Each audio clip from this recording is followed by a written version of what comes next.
Hey guys, welcome back. This is a story about what if Naruto went to the world of One Piece. Naruto's age has passed him by as his time is over. Now he attempts to seek out a place for himself in the new world, and it's bigger than he ever figured it to be. Will be epic in length. Before we start, thank you for all of the support, it really means a lot to me. Don't forget to subscribe to this channel and leave a like. You can suggest a Naruto fanfiction with a link in the comments if you want me to read it. And check the description for the creator of this great fanfic and support them for making this fanfic. So let's start. Chapter 47. Trust in me, Princess. Soren bellowed, standing at the very front of the natural disaster and pointing straight ahead at oncoming ship that had already fired at them. Straight ahead, and steady as she goes. I want the nose of this ship to be right up there. Back. We don't have a traditional melee ram on the bow and you got rid of the only person that can power the bow's weapon. Vivi shouted right back at the acid-generating warrior, why the would you want to ram them? I'm getting on board that thing to beat their ass and take their swag, and I don't want to risking up and falling into the water. Soren shouted, stomping on the deck several times before turning to leer predatorily at the enemy vessel. I want to see the terror in the whites of their eyes when they realize they're screwed. He was a situational psychopath. Usually this wasn't a problem. At certain times, like right then when Nojiko wasn't in the proper condition to scare common sense into him, for instance, it became an issue. I'm in. Spectral Perona chirped cheerfully as she floated around the helm being steered by Nefertari Vivi. It's been so long since I've done a good old-fashioned raid. I wonder what they have. Vivi banged her pretty blue-haired head against the wheel and edged piteously. We're not pirates. In return she got unanimous scoffs and snorts from Soren, Perona, and Polly. What? We're not. Naruto always says we're not. Polly held his cigar away from his mouth and blew his smoke away before moving closer to Vivi to let her in on the cold, hard truth. I hate to break your adorable little heart, but we're so totally pirates. We steal things and run away on a ship.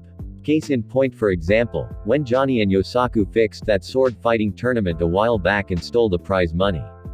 That was Parati. That happened right after I joined up. Except for the doctor lady, Ghost Girl, and the tar-lunged shipwright, we all have bounties. High bounties. We fight Marines all the time.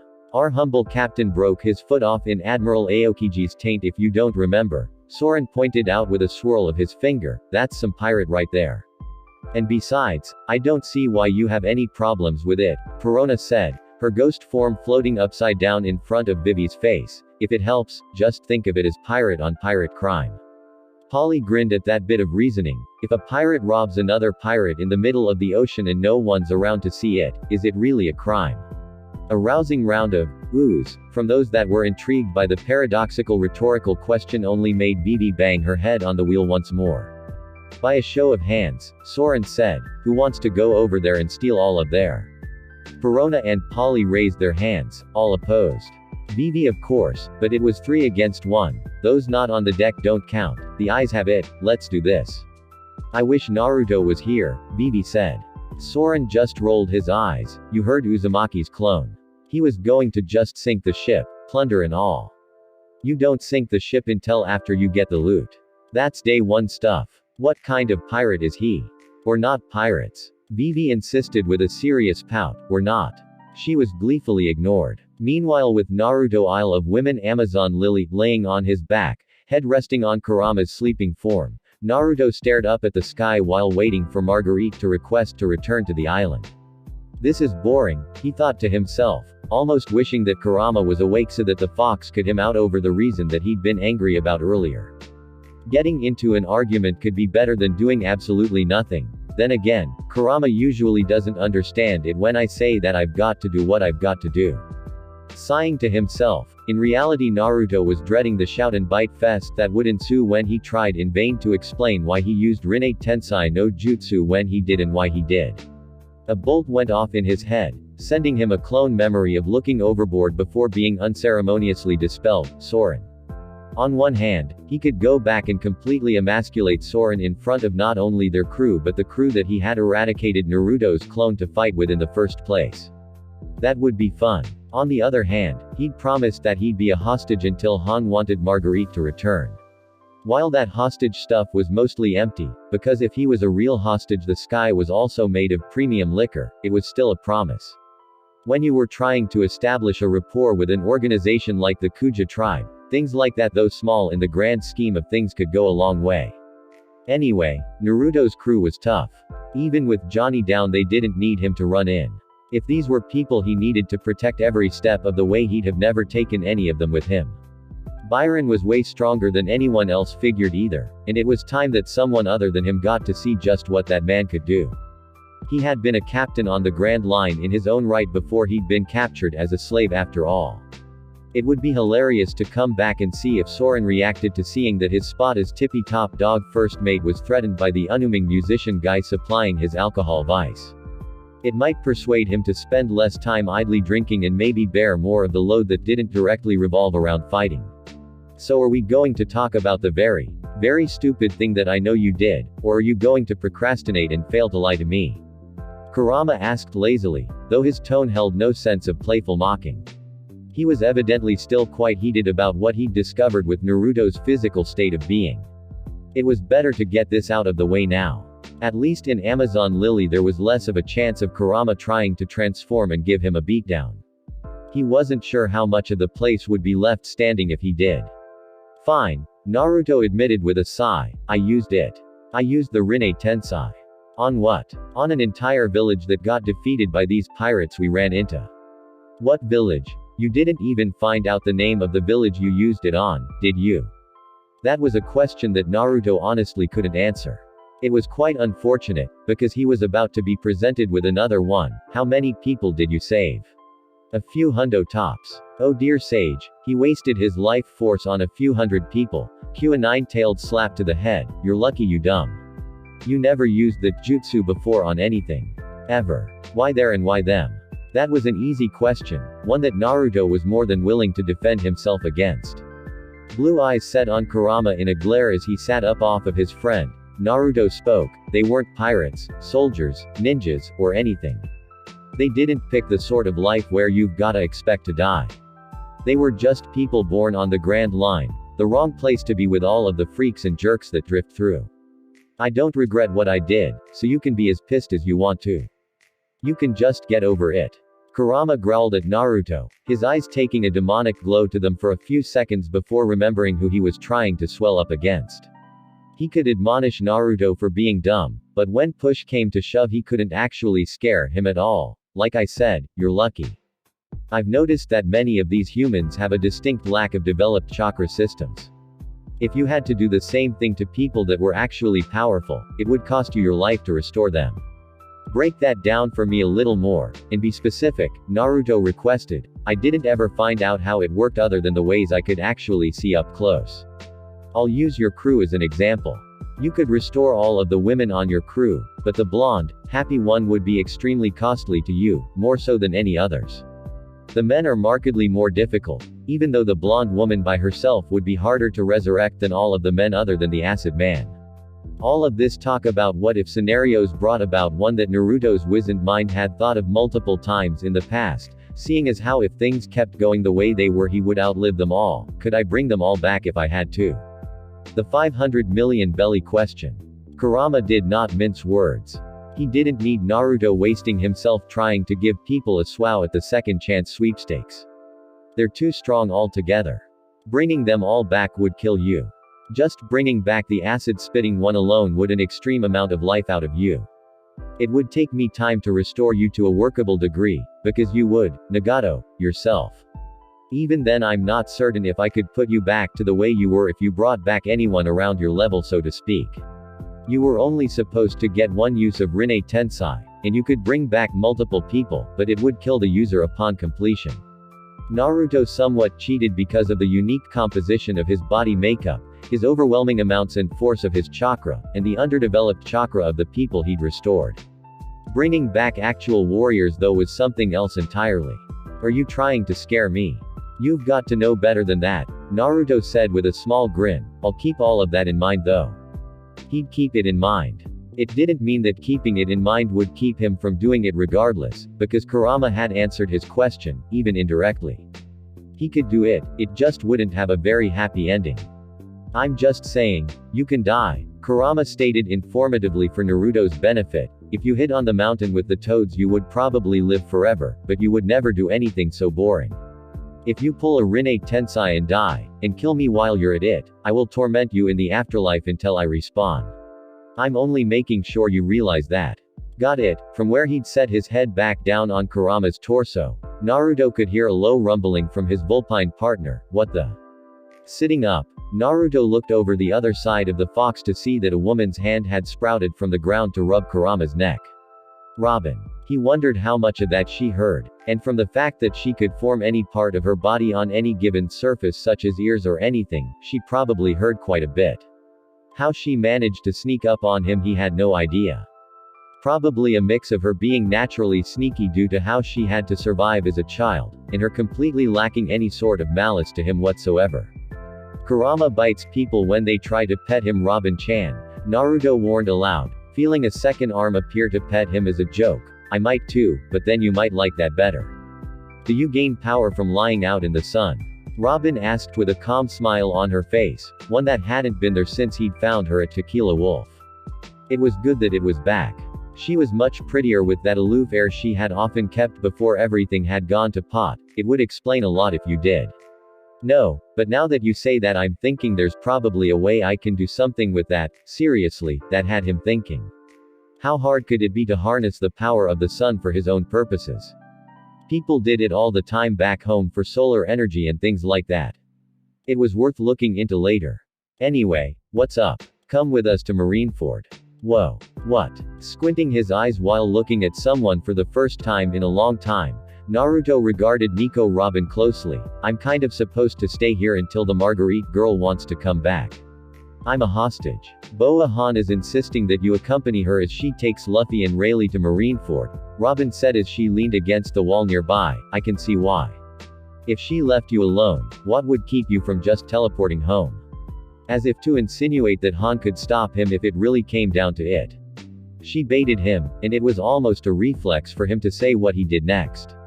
Nothing's stopping me from doing it now really. So you're admitting that this entire hostage excuse is a farce, him and his ego. Naruto thought he'd fixed that little problem of his after Aokiji had given 30% of his body frostbite, and yet he walked straight into that one. That was a really sharp woman. She didn't even have to stop or slow the conversation to get him with that. Fine, Naruto grumbled, as this was going to be quite the journey, but why? You saw the wound Luffy had, didn't you? Robin wasn't asking. She was flat out declaring that Naruto had seen it. There wasn't any need of yuming that he hadn't. He would do anything for his crew. For us. If he wants to send a message to the others, it doesn't matter if he has to go back to the place that caused him the most pain in his life. I would just feel better knowing that he had all of the people around him for this that he could. Whenever she started lowering that stone-cold calm demeanor of hers to speak from the heart, it always absolutely wrecked him. I've got a crew of my own, Naruto reasoned. I've got to do right by them first, you know. You want me to take him all the way to Marineford as a distraction? Or leave him all alone while I run off and do my own thing? While he loved making his fair share of trouble, marching his way up into the face of the Marine HQ to give the chance for a message to be sent just spelled lunacy, even by his own standards. And while it would have been fine for him to do it on his own, theoretically he'd have his own crew with him when it occurred. It wasn't like they'd be fans of him saying he was heading to a place like that all on his own, so even if he tried to make it in order to wait him out they would go along regardless. He didn't even mind that such a thing would more than likely occur.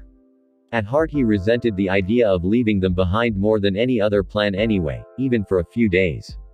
He'd already left his loved ones before already, and the idea of doing the same and leaving them high and dry for the benefit of another grated him intensely, even for just a short time. I don't know what I'm asking of you, Robin eventually said. You've done more than enough for us in the past as it is. You've done more than enough for me.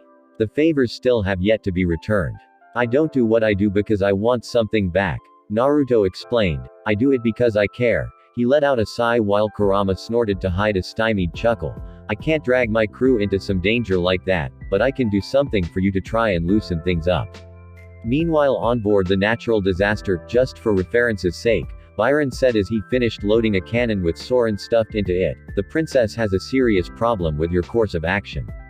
The bandana-clad acid spitter poked his head out and swowed his eyes over at Vivi, who was pouting with her back turned to the entire affair in protest. Despite the bullets and cannon swow flying at their ship from all around, she did not budge an inch. Someone was clearly too tough to care about trifles such as firearms any longer. Good for her. Her dissension is duly noted, Soren droned before dropping back into the cannon. Alright, tech eyes ready. Fire this thing. Aye, Byron said with a sigh, before lighting it and plugging his ears as it went off a moment later. Bang. In a blast of gunpowder, Soren was swowed through the air, a rope connected to his body as he whooped and kept his body curled for aerodynamic benefit. Tied to the other end of it, Polly let out a sigh and lit himself a new cigar before he found himself jerked through the air by the Soren cannonball. Idiots, Vivi muttered to herself before realizing how much she sounded like Nojiko right then. Planting her hands back on the wheel, she began to maneuver the ship around for the battle at hand. If she could avoid the headwind, she could start finding a way to circle the enemy ship safely. There wasn't a ship faster than the natural disaster that she'd seen, and by now she knew how to take advantage of that.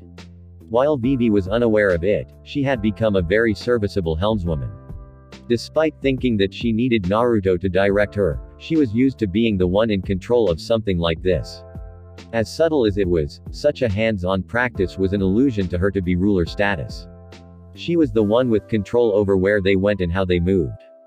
Princess Vivi, Byron asked, placing a hand over his heart in a gesture of intent. My blood is beginning to boil with the paean of battle. May I inquire as to your directions for me once we get close enough to the enemy vessel? It caught the poor girl off guard at first, as she had forgotten what it was like to be spoken to in casual conversation with such a formal vocabulary. She quickly recovered, however. I don't really have anything for you that I need done, Byron-san. What do you want to do? I want to fight. Okay, who could have seen the gentleman musician as one so battle-hungry? Then again, he had been a pirate captain in the past. I'll be fine here, but I kind of need someone here to help me man the helm. That seemed to disappoint the former slave, something that Vivi quickly picked up on. I promise that if something happens you can go do your thing, and as it is it's just you and me right now in case we're boarded.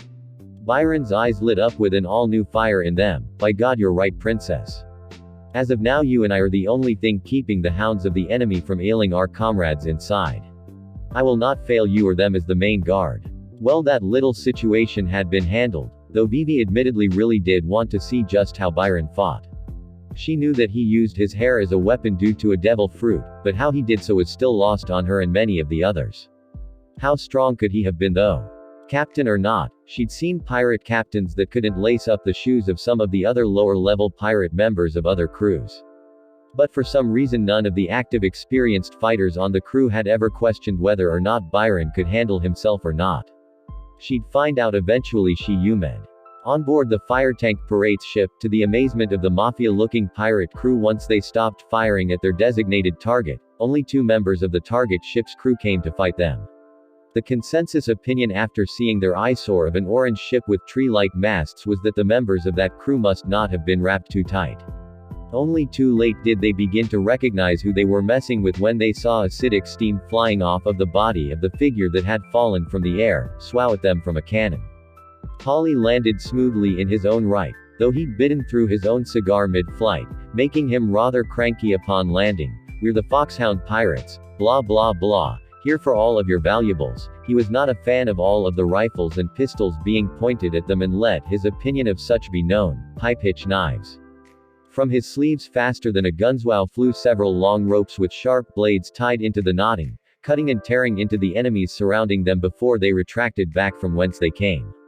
Soren let out a whistle, as he was going to do that, but Polly had beaten him to it. Yeah, what he said, only not as nice. All he got in return were groans of pain and discomfort. Turning to Polly he gestured to the downed enemies. Is this it, or do you think there are more below deck? Polly shrugged and watched Soren exude acid from beneath his boots to create a hole in the deck that he dropped down through. Won't know until we start looking. The shipwright then followed the crew's first mate into the opening. It wasn't a great fall at all by their standards, 10 feet at the most, but they seemed to land in an extremely posh trophy room, or a large office or lounge of some sort. There were all sorts of upscale paintings and sculptures. Lounge games, including a pool table, were situated around the vast ship room. What the? It was like the entire underside of the deck was just this lounge. Where did the crew reside? Even lower. There had been at least 50 guys on the upper deck. This ship didn't seem big enough to fit them all if there weren't any rooms on the top floor. Holy, open bar, Soren said, using Soru to blur his way over to the GL display featuring all sorts of aged alcoholic beverages. These fire tank pirates knew their stuff. No cheap swill on this ship, we're coming back for all of this. Polly rolled his eyes but decided that if it would shut him up they could come back. It would at least cut down on the amount of work Byron had to do in order to keep Soren supplied with booze, for the time being anyway. From the far end of the room, the door opened to reveal 4 more firearm-toting fire tank pirates flanking one man in particular. A short stocky man with gray stubble, sideburns, and set-back black hair wearing a black and white pinstriped suit and hat, a green scarf tucked into his jacket. Hands tucked into his pockets and a cigar in his mouth. His beady black eyes panned back and forth between the 2 foxhound pirates. Yar, my guys didn't sink you yet. What the am I paying you rubes for? Sorry father. The fire tank pirates said before opening fire on Polly and Soren. Polly ducked and covered behind the sturdiest thing he could see to protect himself while Soren simply stood statue still and activated his tech eye, putting it to the test.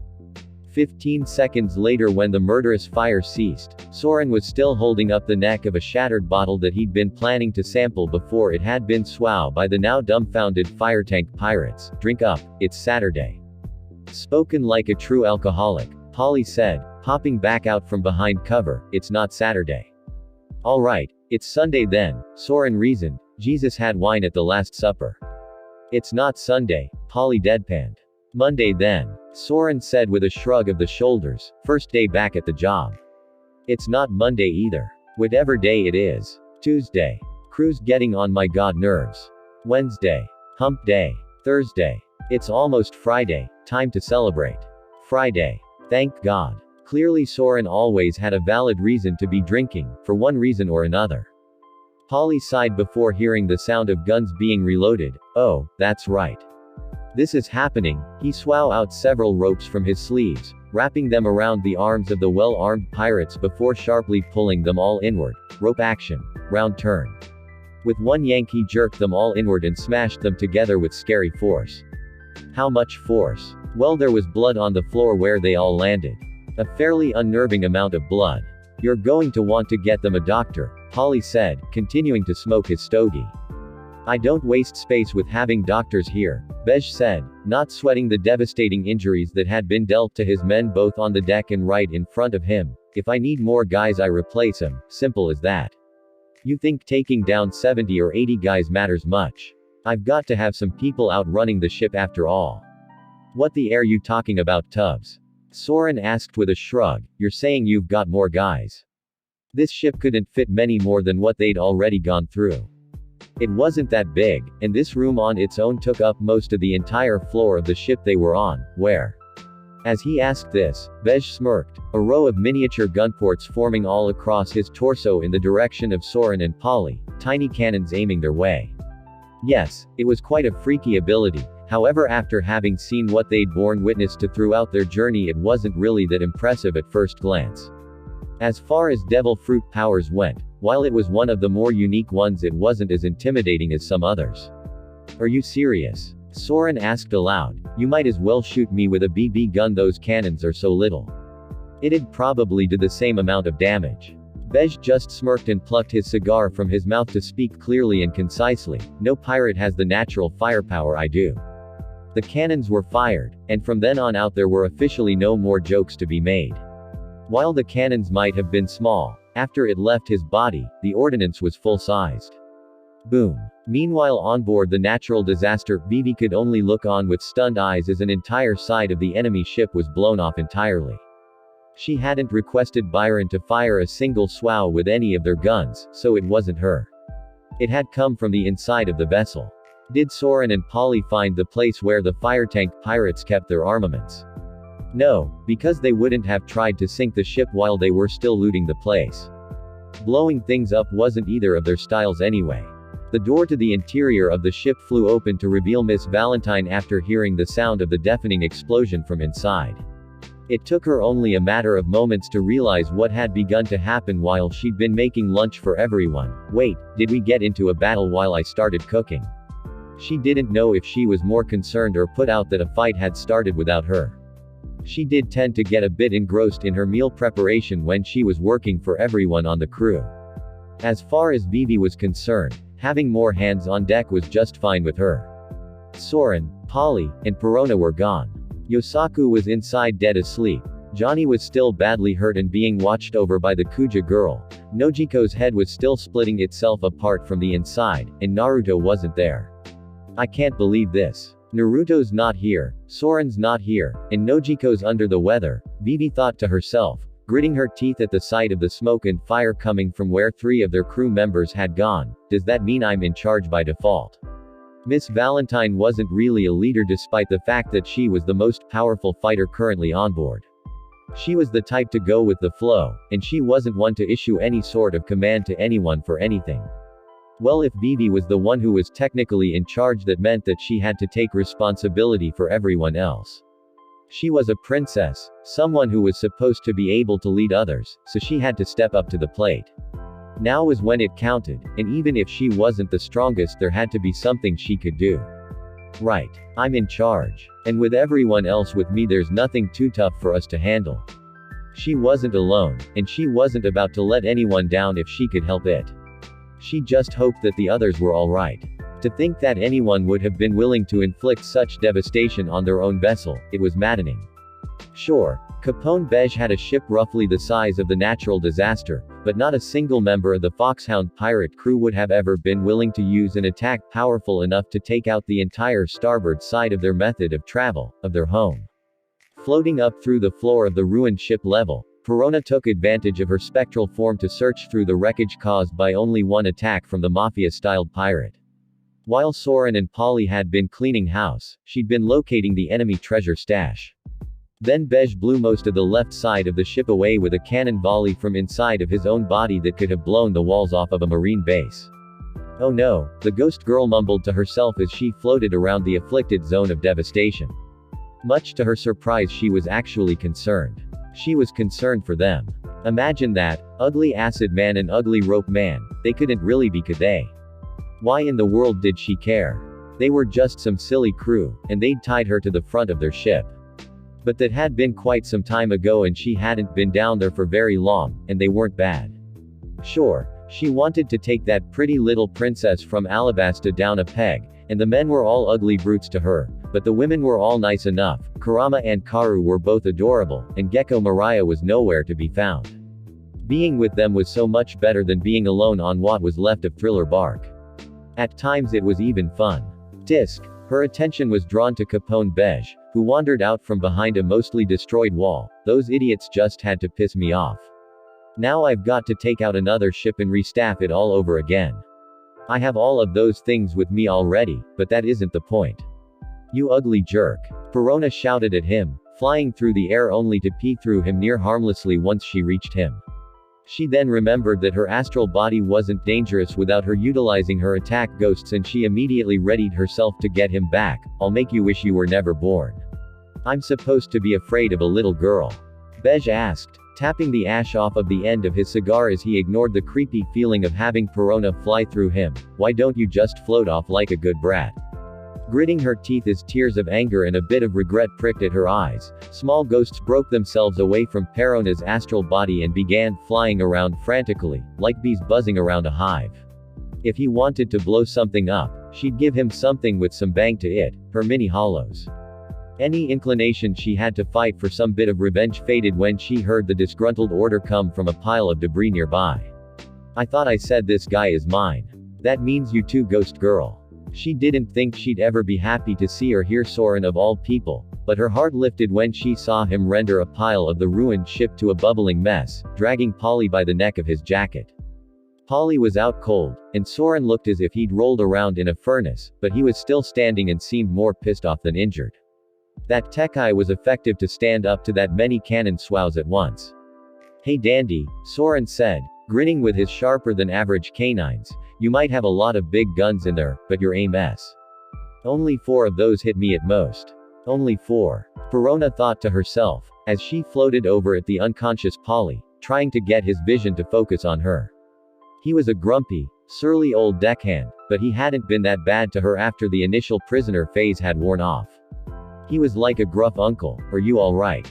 Remind me to take a refresher on that hockey stuff from the Kuja girl, Polly muttered. I really think I wouldn't have taken the blast so badly if I knew how to do it.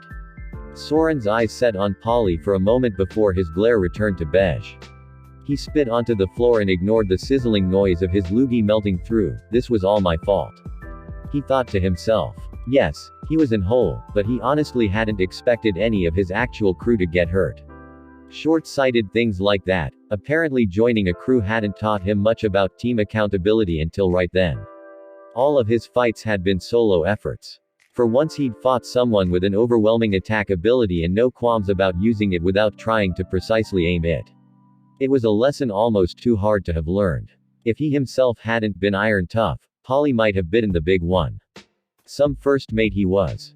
Soren couldn't bring himself to be upset at Beige for doing what he had to do. He was a pirate after all, but that didn't mean he wasn't about to get his handed to him. He was angrier at himself than anything else, but since he didn't have sadomasochistic tendencies, he'd have to make do with beating the daylights out of someone else and directing his rage elsewhere. First, he had to make sure that Beige's stupidly destructive powers wouldn't hurt Polly again. Perona would be fine. She was in her ghost form, but a few more errant swows like the first one and the shipwright would be pushing up daisies. Hand to hand it is then. Soren flexed his fingers with audible cracks before darting forward with Soru. A large door port opened up right in the center of Beige's chest, and Soren's eyes widened as he saw the black metal of a larger cannon poke out. It was the only warning he got before a swow was fired.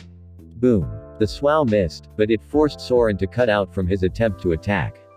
It also gave him a moment to analyze what he could of Beige's powers. When he opens those doors, it doesn't matter if what's behind them is small or not. When it leaves his body, it's full-sized ordnance. What a dangerous power. And he hadn't moved an inch for any of his alt. Beige shook his head and threw the stub of his cigar away. This is why I hate fighting my own solo battles. Guys like you always think they can analyze me and come up with a way to win. There's nothing to analyze. I've got an army inside of me. That's all there is to it. Sneering, Soren gestured for Beige to bring it on. Well, you'd better call out every last one of them right now. It was big talk, because while Beige seemed to have no issues with destroying what was left of his own ship just to kill him in a one-on-one, Soren still had an out of it Polly that neither he nor Perona could get to safety. Rising to the challenge, drawbridge doors opened on Beige's body next, prompting rifle fire from the miniature underlings he had inhabiting his body. Soren turned on his tech eye to endure the bullets for a short time until he saw what the doors had been opened for. An entire cavalry of armed men charged out of Beige's body and immediately became full-sized. Gritting his teeth in alarm, Soren turned off his tech eye and took to the charge head-on, channeling Soru to his arms. Soru. Hyaku Higyu Yama 100 mountain strikes. 100 rapid-fire punches obliterated the sheer man and horsepower of the mounted troops. That's enough of this crap. Oh, what are you going to do about it? Beige asked casually despite the devastation of his crew members. Another series of gunports opened and swow more cannon blasts at Soren, but he continued to come forward, allowing the blasts to explode around them as long as he kept moving ahead. Rip your head off. Soren answered with a bellowing cry as he finally got close enough to Beige to unleash a vicious melee ult. I've got him with his stupid doors wide open. Now die. The moment Soren's hand got close enough to even feel some of the heat from the man's body, Soren's acidic claws met nothing but air as he felt himself fly and fall a considerable distance due to a sudden loss of footing on the floor. Yelling in panic at first out of sheer confusion, Soren's body smacked off of a hard stone floor as he rolled to a harsh, crashing stop against the wall. Well, that wasn't very graceful. It was rather embering to have his attack dodged like that. The guy didn't even look that fast, but lo and behold, Soren was the one eating dirt, so he had to have some kind of fleetness of foot.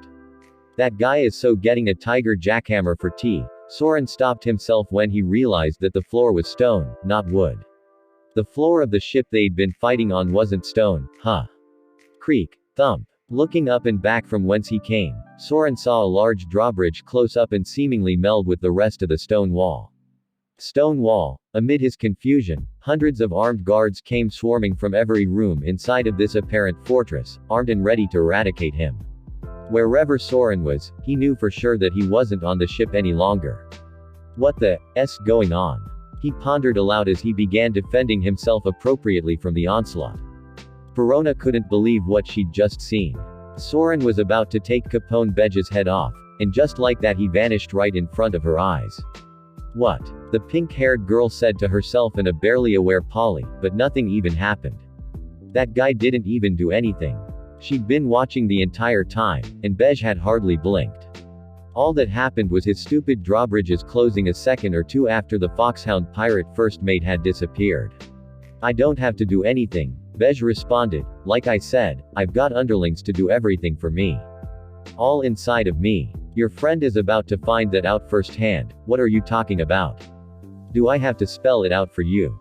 You must be as dumb as he is thinking that he actually had a chance at hurting me, the well-dressed pirate Don said, lowering his hat on his head. My powers, when they're on, anything that gets close enough to me is considered a part of my fortress. Your friend is stuck inside now, and there's no way out except in a body bag. Soren was trapped inside of Capone Bedge's body as a result of his powers, with all of his pirate crew and no idea where he was. If he lasted 5 minutes, in Bedge's mind it would have been a miracle. Even if that bad guy was a supernova, just how many guys could he go through all on his own? He had 1,000 guys inside of his body. From the starboard side of the ruined ship, the natural disaster's distinct orange paint job floated into view as a blonde woman leapt from its deck and landed on Bedge's, floating gently down with an open umbrella. Oh. Miss Valentine's voice sang happily as she landed, an intimidating shadow over her face despite her bright demeanor. The impatient tapping of her umbrella on her shoulder was the only sign anyone would have had that she was displeased. This seems to be quite the party and silly me with no invitation, ha. Another one. Bedge said, not taking Valentine seriously in the slightest, judging from his unchanged demeanor and response to her arrival. Tisk, they're like roaches or rats. Sexiest rat you've ever seen. I've seen better than you. In response, Miss Valentine started cracking her knuckles, eyes closed in her eerily pleasant grin until Perona flew directly in front of her to keep her from moving toward Bedge. No. You can't touch him. Ugly acid man tried to get close and now he's trapped inside of him. Miss Valentine froze and stared at the large-eyed ghost princess before leaning forward to stare through her spectral body at their would-be enemy, that guy trapped Soren. Yes. Inside of his own body.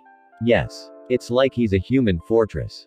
Miss Valentine just stared hard at the supernova for several more seconds before leaning back and turning her head to the skies. Ha. She hadn't laughed so earnestly and healthily in a very long time. This isn't funny. Verona insisted, waving her arms around childishly. How can you laugh? Soren's trapped with who knows what, an ugly rope man is. She stopped upon noting that Polly was no longer where she'd left him. He was gone. Where'd he go? Continuing to laugh, Miss Valentine merely pointed over her shoulder back to the ship where Vivi sprinted across a boarding rope with Polly on her shoulders. Wow. Naruto really had trained her well. If she was a little bit more bloodthirsty or inclined for battle, she probably could have attacked Bedge if she could do all of that without being noticed. Then again, she probably had something against attacking people from behind. A noble's pride or some sort of complex like that. What's wrong with him? Verona suddenly asked, noting a pained look coming over Bedge's face as he held his temple, beads of stress sweat dotting his face. He did his best to keep a stoic outlook, but there was no disguising his obvious discomfort. Miss Valentine looked at him, stifling her laughter before tilting her head in mock curiosity. I think we can rule out Nojiko's migraine for headache of the century now. Meanwhile, inside Capone Bedge, countless cries of pain and horror rang out through the great castle hall that Soren had originally found himself in after being sent inside of Bedge's body. Acidic steam flew off of his unamused body as every single fire tank pirate that had tried to attack him writhed in pain on the floor, their flesh melting off of their bodies. Hey, it was their fault. He had a defense mechanism in that his bodily fluids were inherently acidic. It just so happened that he could release acid from his pores on demand. Ebi no Bakahatsu, rot explosion, jerks, Soren said, looking around as his acid stuck to every surface in the room, eating away at the walls with a loud hissing noise. I've seen some freaky powers before, but this might take the cake for a while. Is this guy really a fortress? It seemed like it. So now what? He had to get out. Staying in there for too long wasn't on Soren's list of things to do. Walking through the puddle of acid on the floor that he created and ignoring the carnage he'd caused with his devil fruit power, Soren figured that there had to be some way out. Maybe through the mouth or something. There had to be some sort of constant ventilation inside for the guys that lived there. If that were the case, then he had to find a way upstairs, because he'd be Ed if he was going downstairs to find a way out. Not a chance. Taking the opening to down a quick vial of lemon juice after depleting a good portion of his body's acid stores, he started climbing the long flight of stairs to reach the upper levels. And on each level he had more goons to deal with. Bej certainly believed in quantity over quality, but once Soren got on a roll there wasn't much they could do to stop him with their guns and knives.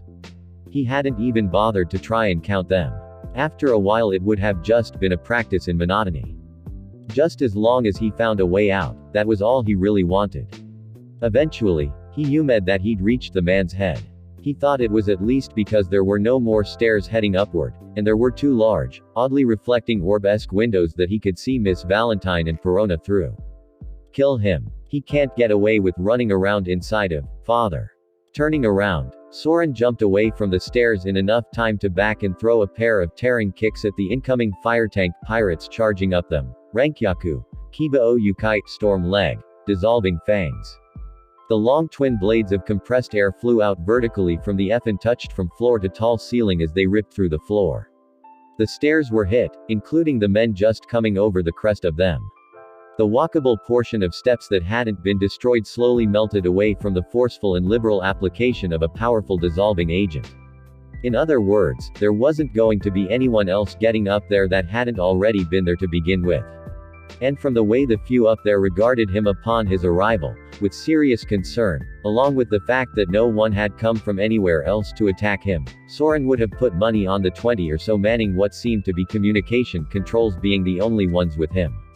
Den Mushi. Soren thought to himself when he saw all of the snails situated on the tables. He then noted that Bej couldn't have possibly called his own guys out. Even if he'd opened his gun ports and things, how else would they know what to do? He really did turn himself into a fortress. He'd put Den Mushi speakers throughout his body and had the guys in his head somehow in contact with his battle intentions judging from the headsets they wore.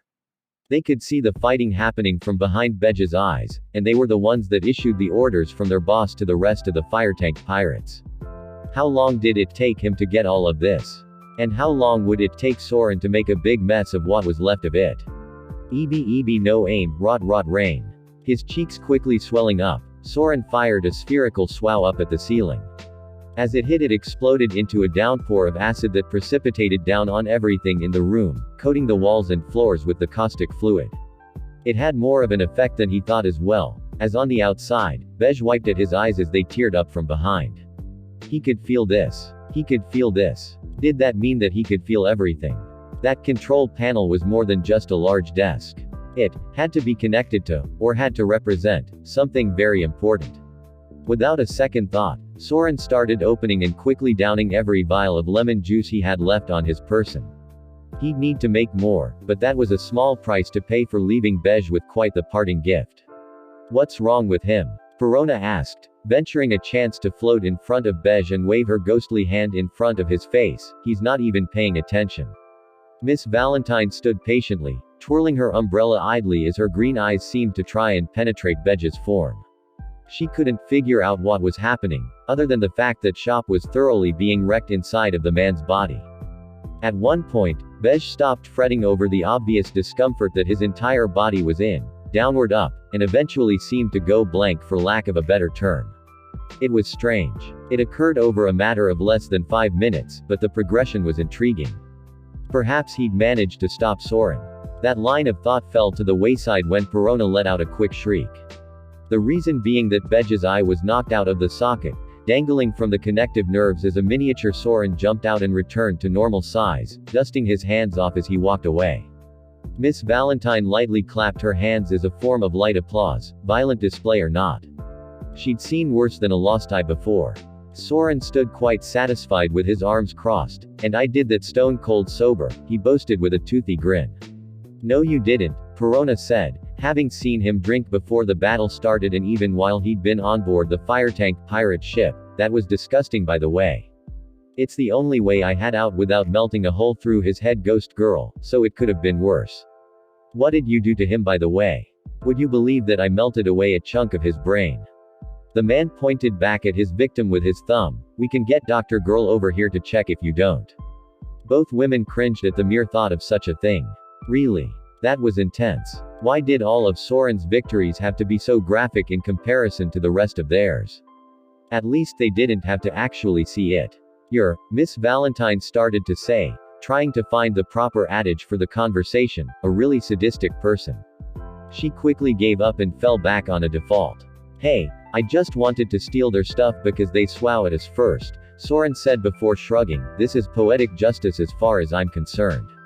A guy who's a fortress and gets taken down from the inside. People write songs about crap like that. You're not going to finish him off? Miss Valentine asked, looking back at the brain-dead Capone Beige. I don't know if that's cruel or merciful since you gave him an amateur lobotomy and all.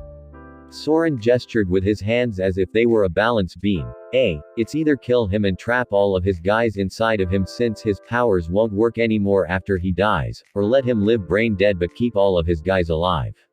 I'm not really pissed at the rest of the crew per se, so it's pretty double-edged. Anyway, Valentine, help me loot their swag and let's jet. The sunny blonde's disposition lit up at the prospect of ripping off their enemies, and it was clear that she was on board with the idea. Get back on the ship already. All three of them almost immediately did what had been demanded of them from the eardrum-rending shout that had rung clearly through the air. Perona actually did float back over to the natural disaster in response. They'd thought it had been Nojiko at first, until they picked up the timbres of Vivi's voice instead of the expected sniper lady's vocal patterns. Wow, she must have been really, really pissed. Apparently victory didn't make everything okay after all. Can we steal first? Miss Valentine asked weakly, her voice barely carrying far enough to be heard. You have 30 seconds. Both remaining Foxhound pirates immediately sprinted off to find what they could have worth to pilfer, lest they find out what she'd be willing to do with her hard-to-trigger temper seemingly activated. Soon after the fact, Miss Valentine and Soren would wonder to themselves how they both found their wills dominated so effectively by a teenage princess. Much further down the line, hindsight would set on them both, in that they should have seen what eventually happened coming a mile away, even from this little event. If it had been a bit more memorable of an incident for them, the special talent Vivi developed in earnest really would have been obvious beforehand.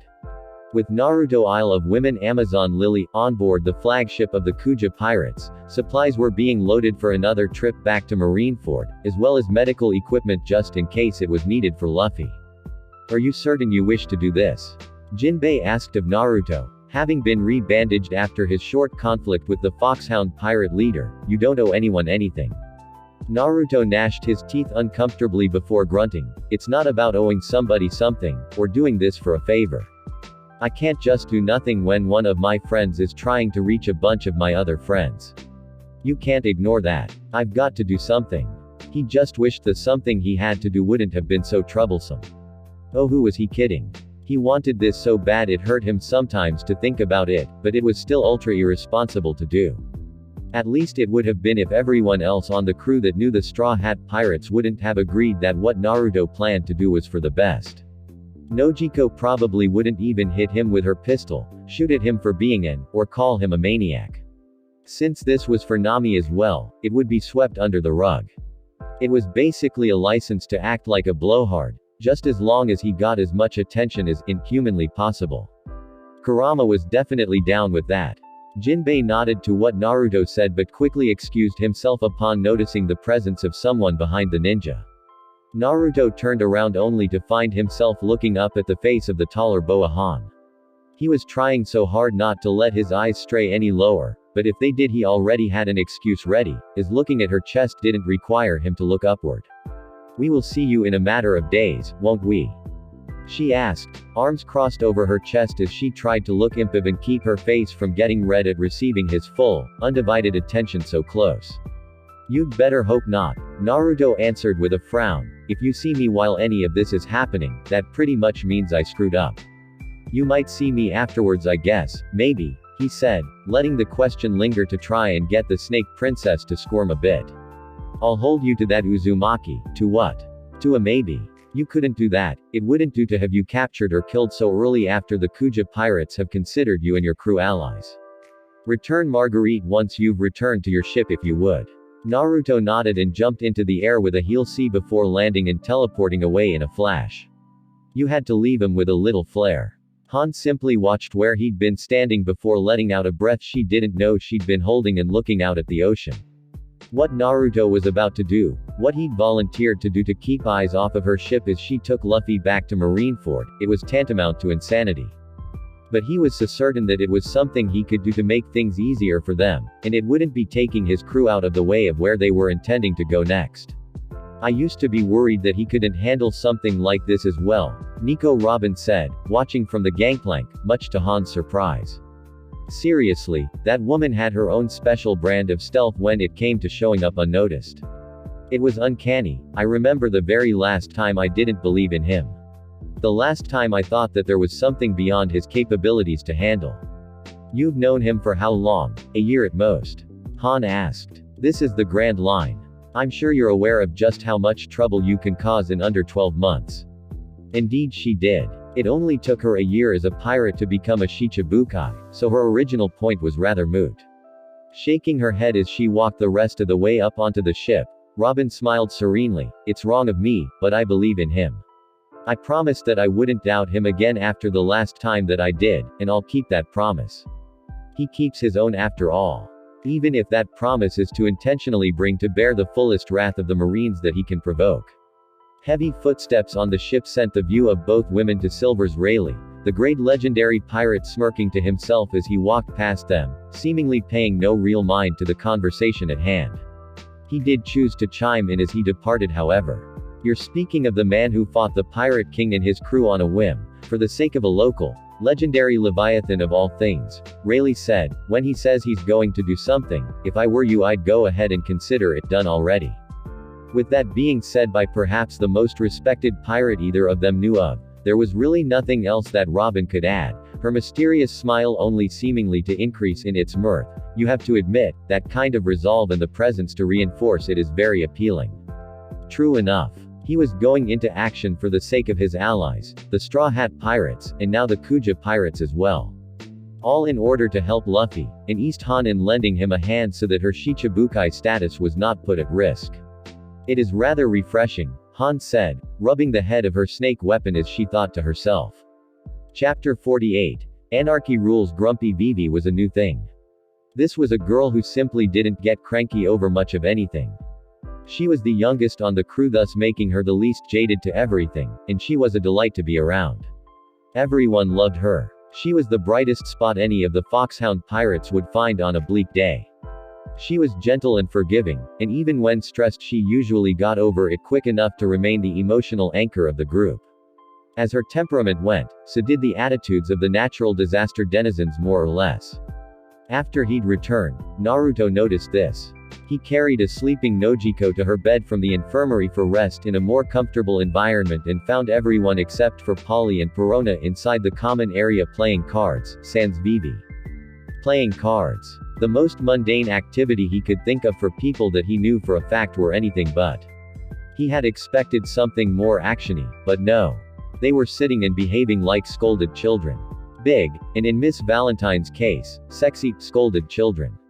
Upon heading outside he then found the misplaced princess sulking at the helm with Karu keeping her company.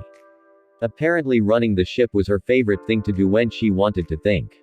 While putting Nojiko to bed he'd already created a clone to give Vivi orders as to where they were sailing to, and he left that clone out there powering the wind from the seals in the sails, but she was just so grumpy that it hadn't tried talking to her. Angry women were dangerous, and while Naruto clone didn't think that Vivi would ever physically lash out at any of her friends, one could never be too careful. Are you still mad I left Soren in charge?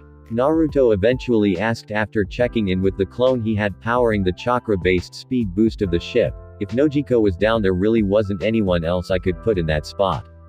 Vivi had a good head on her shoulders, but she still lacked leadership experience. Granted, Naruto didn't know how she was ever going to get any if no one let her try, but the middle of a battle wasn't really the place to throw her into the fire to test her chops on that front. I'm not mad, Vivi said stubbornly. That was all she'd been saying all day, to Naruto, to his clone, to others that were brave enough to endure a Vivi staredown. To everyone. Naruto sighed and rolled his eyes. She was passive-aggressive. Now was just as good a time as any to try and mage that mood a bit. I got you a present, remember? That was right. The clone Soren killed before the fight with Capone Bej said something about that. Suddenly her mood shifted and her eyes lit up, partially in excited anticipation, partially in suspicion. He trained her, and he was not to be trusted, really. Yep, Naruto said with an extremely pleased grin as he pulled out a scroll. I worked on them while we were staying with the Toads. It wasn't so hard. Apparently when he was blitzed off of his on the Toad's stash of sake he had stupid good ideas and no filter between scheme and action. He continued after sobering up because it had been a good idea. In a puff of smoke, Naruto presented to Vivi what looked like a pair of her jewel weapons of choice, only with the sharp edges coated in some sort of grayish material. What is this? Vivi asked, curiously running her finger along what she felt was the safe portion of one of her newly adjusted dangerously edged weapon. Samahata's scales, Naruto told her, seemingly excited just to let that much s. Yeah, sometimes Samahata sheds. And he can touch Logia users if the fight with Aokiji is anything to go off of, so I figured why not give you a swao at protecting yourself better. Vivi went wide-eyed before letting out a happy squeal and giving Naruto a huge hug. She was quite the emotive princess. That's so great. Thank you Naruto. How did you think of it? Naruto just shrugged instead of answering. Really, how couldn't he have thought of it? Between fighting tooth and nail with Aokiji, Kizaru almost defeat the lot of his crew because they couldn't even touch him, and tangling with Smoker several times, Logia Devil Fruit users were a pain in the Polly, Yosaku, and Johnny had learned about hockey. Nojiko had her elemental guns and snap senses. Miss Valentine had her special umbrella and devil fruit powers. Soren had his devil fruit powers and Rokushiki. Murit wasn't a fighter to begin with but she had Funkfried just in case. Perona could hide her body and fight as an astral projection. Everyone else had their own way to defend themselves for the most part. Vivi was talented. She was middle of the pack in regards to speed and she could certainly dodge better than any of them. Her weapon could cut through most objects, but when she came up against Logias that didn't give her much in terms of actually fighting back. Even with the talent she had developed, it was ineffective when it would just go through someone's body without hurting them. Now these won't drain chakra the way Samahata does, but they do still affect energy, which is why they'll work. I tested the scales themselves, Naruto continued to explain, pushing Vivi off of her hug. They're still good for you. And swords don't shed very often, so you're pretty lucky. Vivi wanted to counter with, swords don't shed ever, but she was too happy at her upgrade to care about the rules of reality that kept being broken around her. I'll take good care of them, really. She meant it, and replaced the normal pair that she kept around her waist as belts with them. You took me in to keep the world government from holding something over my nation. You try to teach me every day to be a stronger leader. You're making it really hard not to. Ah, great. Her first real crush was on her mentor. Sure, because that wasn't awkward to try and come to grips with. Naruto waved the whole thing off. It was just a gift that he thought she would like and figured she could use. She could do whatever she wanted with them. I'm just glad I could make you smile a little bit. Cue a heartfelt smile of his own, directed right at her. Critical hit. Hey. She was a princess. She was taught to have poise and dignity in any situation. Naruto even told her to always keep her head no matter what. He'd driven it into her head non-stop after her little episode of faltering confidence in the crew with the world nobles. Stop it. It was so mean of him to leave a furiously blushing Vivi where she was at the helm. He knew full well why she was having a fit at the moment, but again, she'd have to come to him because he wasn't going to be that guy about it. So he'd leave her to her work and let her think and perhaps enjoy and practice with her present. She'd always done a good job when he'd left her to steer in the past, and she'd earned more trust after outright bullying the other crew members into acting right after Soren's battle with Capone Beige. He knew she had it in her. For some reason she was very persuasive as a voice of reason, even back in Alabasta. You could feel the girl's emotions when she spoke. It was uncanny how moving she could be. Naruto's thoughts drifted as he went back inside and found the card game between Soren, Miss Valentine, Yosaku, and Murat as Byron tinkered on a piano in the background. Polly was recovering from minor wounds. Johnny was still bedridden from his beatdown from Luffy, and Naruto wasn't about to let Nojiko get out of bed until her head didn't feel as if it were about to split open. Perona was either sleeping or trying to play with Karu. One or the other. The game had a new spectator though, as Kurama in the smallest form his adult fox path body could reach laid on his side on the thighs of Miss Valentine. The sunny blonde woman had one hand holding her cards, the other slowly stroking Kurama's pelt. What the? You're letting Valentine pet you? Naruto asked, watching his lazy, prideful Biju partner relax in the gorgeous woman's lap as she continued to play cards with the others. You don't let Perona even touch you. Well, this is one of the women you're sleeping with, so I figured I had better get some kind of goodwill going, Kurama said, prompting Miss Valentine to burst out in laughter at the audacity of the diminutive Biju. Besides, I told you already, I like this one. Naruto narrowed his eyes at the sight of cheese around Kurama's muzzle and the large plate of snacks on the table that was half empty. He couldn't really blame him. Miss Valentine could seriously cook. She's been hand-feeding you, hasn't she? Kurama's grin was all the answer he needed. I thought you were too dignified to be fed like the superior being that I am. Kurama finished in Naruto's place. You can never be too dignified to be waited on hand and foot. No, I was gonna say, like a pet, Naruto corrected as he watched Miss Valentine feed Kurama another morsel. He turned his attention to the woman spoiling his Biju. The paws on his front legs are like hands.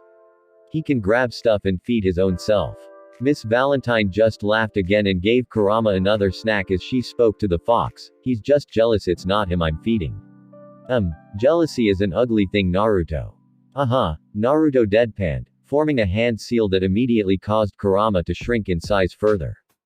Picking the fox up by the scruff of his neck, Naruto took him outside as the rest of the present crew sat and watched until the sound of a loud splash met their ears.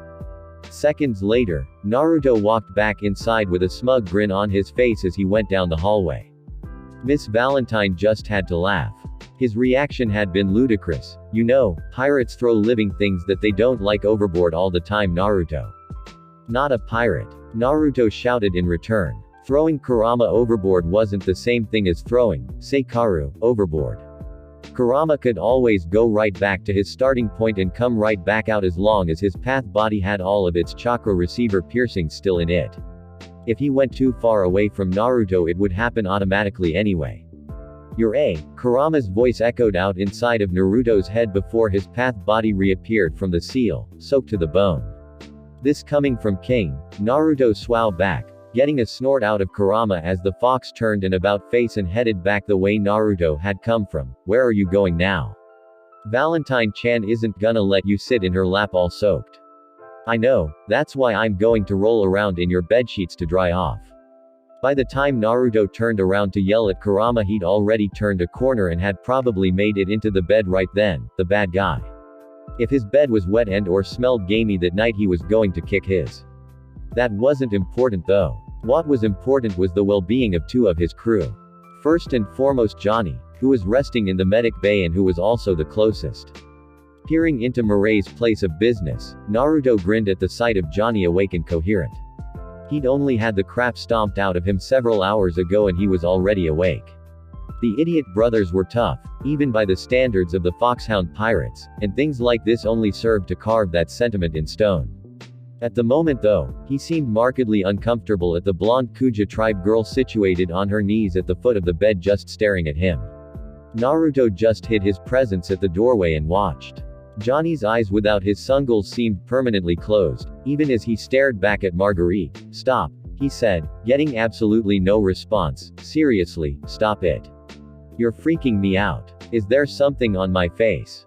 Actually yes, there was a lot on his face seeing as how he had to be bandaged up because of his injuries from Luffy. Seeing him looking around for something, Marguerite slowly held up the sheathed kusanagi and handed it over to him.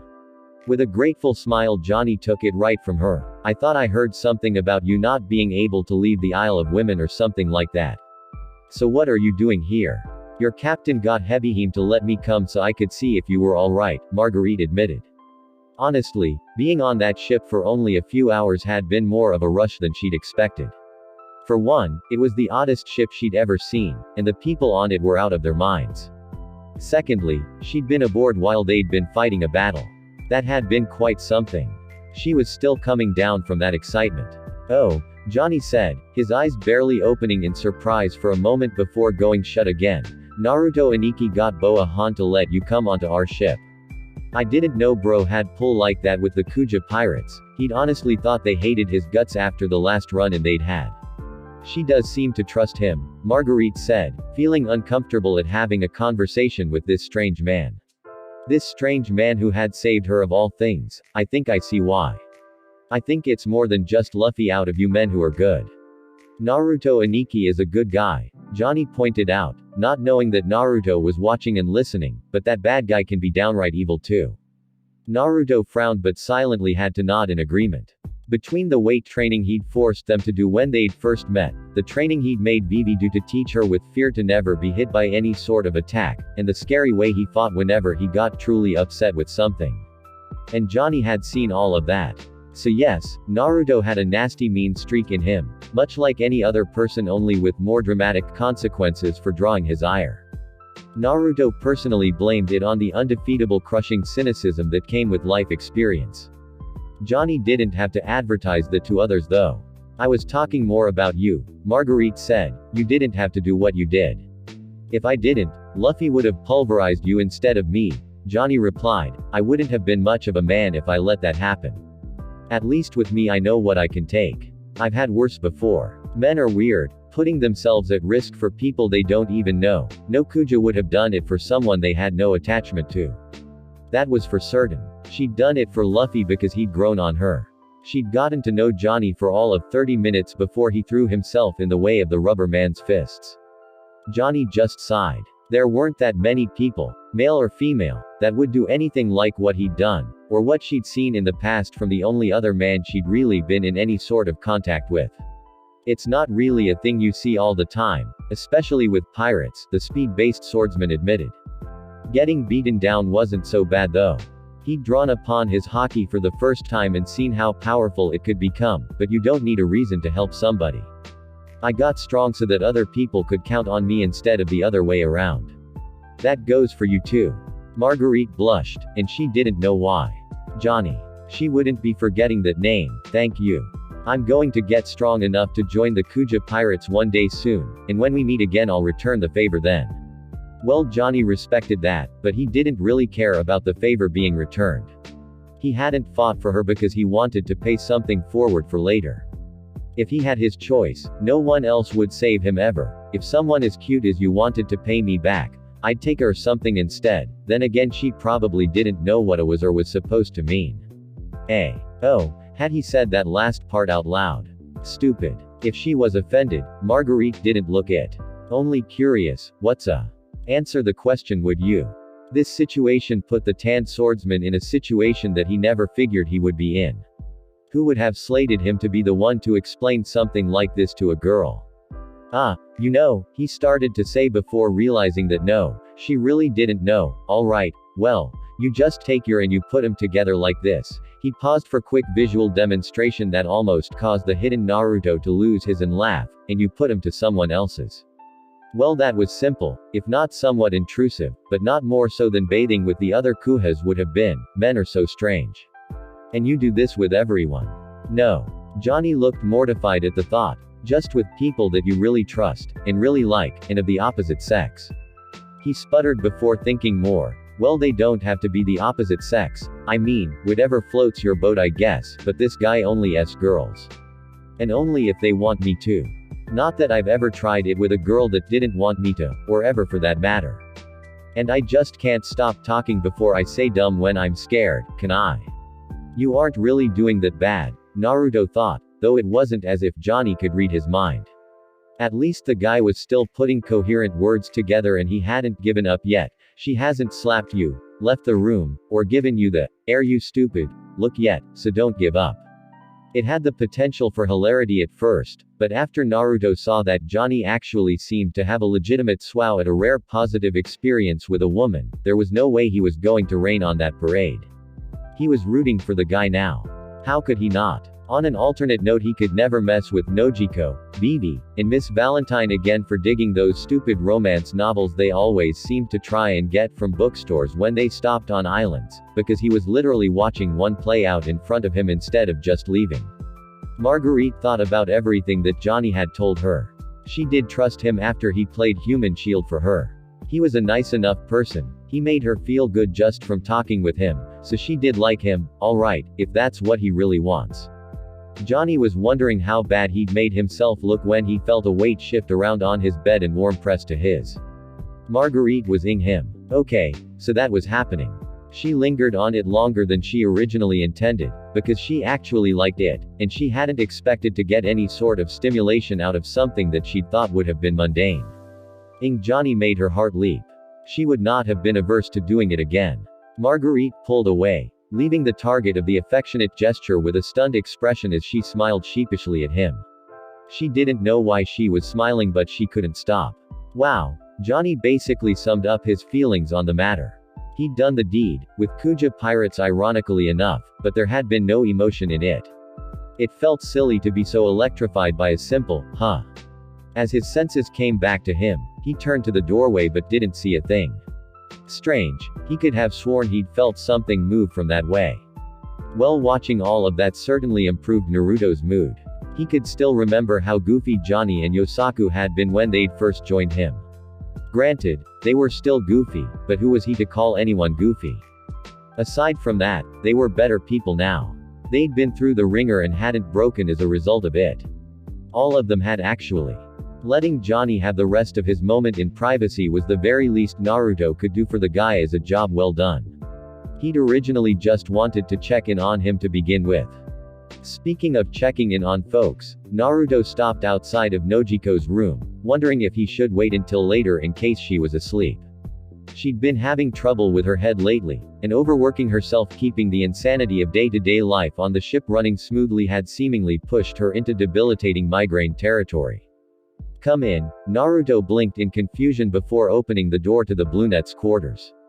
He found her sitting up in bed, smiling at him. Hey there Nojiko, how'd you know I was there? He'd been extra quiet since leaving Johnny to the Kuja tribe girl. Nojiko just chuckled softly. You never could sneak up on me, remember? I wonder if it was this hockey crap poking its ugly head out early. She patted her bedside, gesturing for Naruto to sit. It's not ugly, Naruto told her. Get it down good enough and you'll be tough. The guns, the waiver skates, and now this. You'll be better than ever, Tabeo. He heard her with a confident grin before frowning at his verbal tick-ass up. All I ever see are bad things Naruto-kun, and I'm scared of what I'm seeing, Nojiko said. It was never anything good. It was always Naruto fighting and possibly getting hurt, Kizaru blowing up their ship to make good on his threat, Sea Kings waiting on the high seas to devour them if they strayed too close. I see awful things before they happen and all I can do is warn people beforehand. Naruto's eyes went wide. He just thought she had some precognizant abilities, not that she was near clairvoyant. That changed everything. Well, just don't be scared of what you're seeing. You're seeing it in advance, so that means you can actually do something about it to keep it from happening. But what if I screw up? Having the ability to see bad things coming was a load of pressure. If she read something wrong, or didn't react fast enough, tragedy could strike. You won't, Naruto said as if it were obvious. We all believe in you. I believe in you. Nami believes in you, wherever she is. And even if you do mess up, so what? We all up. I still do all the time. Vivi Heim screwed up on Sabayati Archipelago. Soren just screwed up like 3 hours ago. Trust me, if you do there isn't anyone here that would say anything about it. Nojiko looked as if she were just short of fighting off a fit and Naruto almost melted at the sight of her. He sped underneath the covers with her and held her close as she set herself against his chest. I don't want it. Well, You've got it, Naruto told her, relaxing himself with the woman in his arms, just don't be afraid of it. After hearing this, I think that's your problem. You're fighting it because you don't want to see it and it's forcing its way through your head. Stop doing that and just relax, okay? You're my tough girl. I've got to be tough, Nojiko mumbled, nuzzling into Naruto's neck. I deal with you psychos every day. You're just as crazy as we are and you know it. Nojiko proceeded to go vampire on Naruto and bit him after that remark. Ow woman. Not crazy. Yeah you are. You make me crazy. Sleep with Nojiko came fairly easily. For what Naruto was about to go and do, it was the only time he was going to get to relax before doing something monumentally stupid. Then again, it was stupidity for a good cause, and if you knew you were about to be reckless and dumb you could take measures for it in advance. Everyone already knew what was up, and it didn't take any real convincing to get them to go along with it. Friends needed help, and they would give it. I have a good crew, Naruto said, giving Nojiko a peck on the forehead upon hearing her sleeping breaths. A great crew. On board the Kuja Pirates flagship. Ow. Quit it. That's too tight. Shut up and hold still, Trafalgar Law said as he rewrapped Luffy's torso in fresh bandages. The Straw Hat Captain was the most annoying patient one could imagine having. I will hit you to make you stop moving. Robin and Han were outside, so he could get away with it. Luffy let out a groan but did as requested and let Law continue with his work. He would have preferred Chopper, because the little reindeer had an infinitely gentler touch, but the Heart Pirate Captain knew his stuff. They weren't far from Marineford. Old man, do you really think Naruto'll tear up enough stuff to let us in? Luffy asked, wincing as one of Law's crewmates checked over his injuries. He was doing well. He'd always have the scar on his chest, but at the rate he was going, as long as nothing else aggravated his wounds, he'd be back into something of fighting shape in around a week. Those tough guys are still there, aren't they? I thought you'd seen what he can do already, Rayleigh asked, smiling behind his glees in his usual manner. He wasn't at full power when he'd fought Admiral Aokiji. Now he is. I can't imagine any of the top guns leaving him alone if they sniff out that he's somewhere around Marineford, especially if he antagonizes them on purpose. Kizaru still probably wanted a piece of him after their last two encounters ended without Naruto hitting him cleanly. If he did choose to fight, he'd be in for quite the surprise this time around. Akainu would want a crack at him more than likely because of what Naruto had done at both Enies Lobby and Sabayati Archipelago. What Naruto would represent to a person like that would be more than enough reason for the dog of the Marines to hunt him down for the kill. Aokiji probably wouldn't want another crack at him until the rest of the admirals had theirs. That was just as well. It isn't right to make him take heat like that though, Luffy said, scratching his head. He didn't like it, but then again, if Naruto agreed, what could one do? If Naruto really didn't want to do something, one would be hard-pressed to think of anyone that could make him, but, I don't know. Depending on the conditions, that guy wouldn't mind picking a fight like that, just to say he did it, Rayleigh said with a laugh. As long as he knows what he's doing, won't risk anyone around him, he'll jump into it feet first. When Rayleigh had met him, Naruto gleefully fought Gol D. Roger for as long as that misunderstanding had lasted, as he apparently hadn't had a reason to flex his muscles in a while. He would definitely fight here if he had enough control of the conditions. And really, the only condition that mattered in this case was, how much noise can I make with the fight I'm starting? Marineford, you're here again. Kizaru drawled the last word slowly, finding Aokiji slumbering on a ledge overlooking the plaza where the battle with the Whitebeard pirates had taken place not too long ago. It's creepy that you can sleep in a place like this where so many people died. Aokiji sighed and pulled up his blindfold that he used whenever he slept. Maybe it is. Do you think I'm afraid of being haunted? It could be a concern, Kizaru said, stroking his thin beard in thought. What are you thinking? The old guy's retiring, the Iceman said, remembering a conversation that he'd had a couple of months ago. It had been after taking the beating of a lifetime. I really don't want a promotion. Fleet Admiral Kuzan kind of has a ring to it, doesn't it? Kizaru said, somewhat taunting him dryly by using Aokiji's real name. You'd better not say that. You know Akainu's gunning for that spot as well. He thinks after the Whitebeard War that the Marines are too soft on pirates. He would have continued that bloodbath until there wasn't a single representative on one side or the other left alive at all. There would have been no end to that fighting. No truce. No one would have been allowed to leave. And while there was a point to his position on wanting it all to come to a head there, it wasn't worth the cost that eradicating the Whitebeard pirates entirely would have required. If Akainu got the position of fleet admiral, there wouldn't be anywhere for the weaker pirates that couldn't hack it well enough to reach the New World to hide, and the big players would eventually be taken to war in the New World.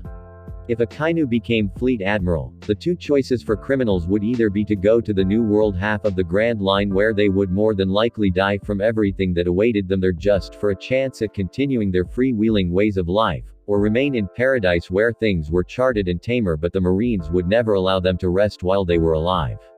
As the fleet admiral went, so did the tone of the military under them. That was the idea anyway. You always have a choice, Aokiji.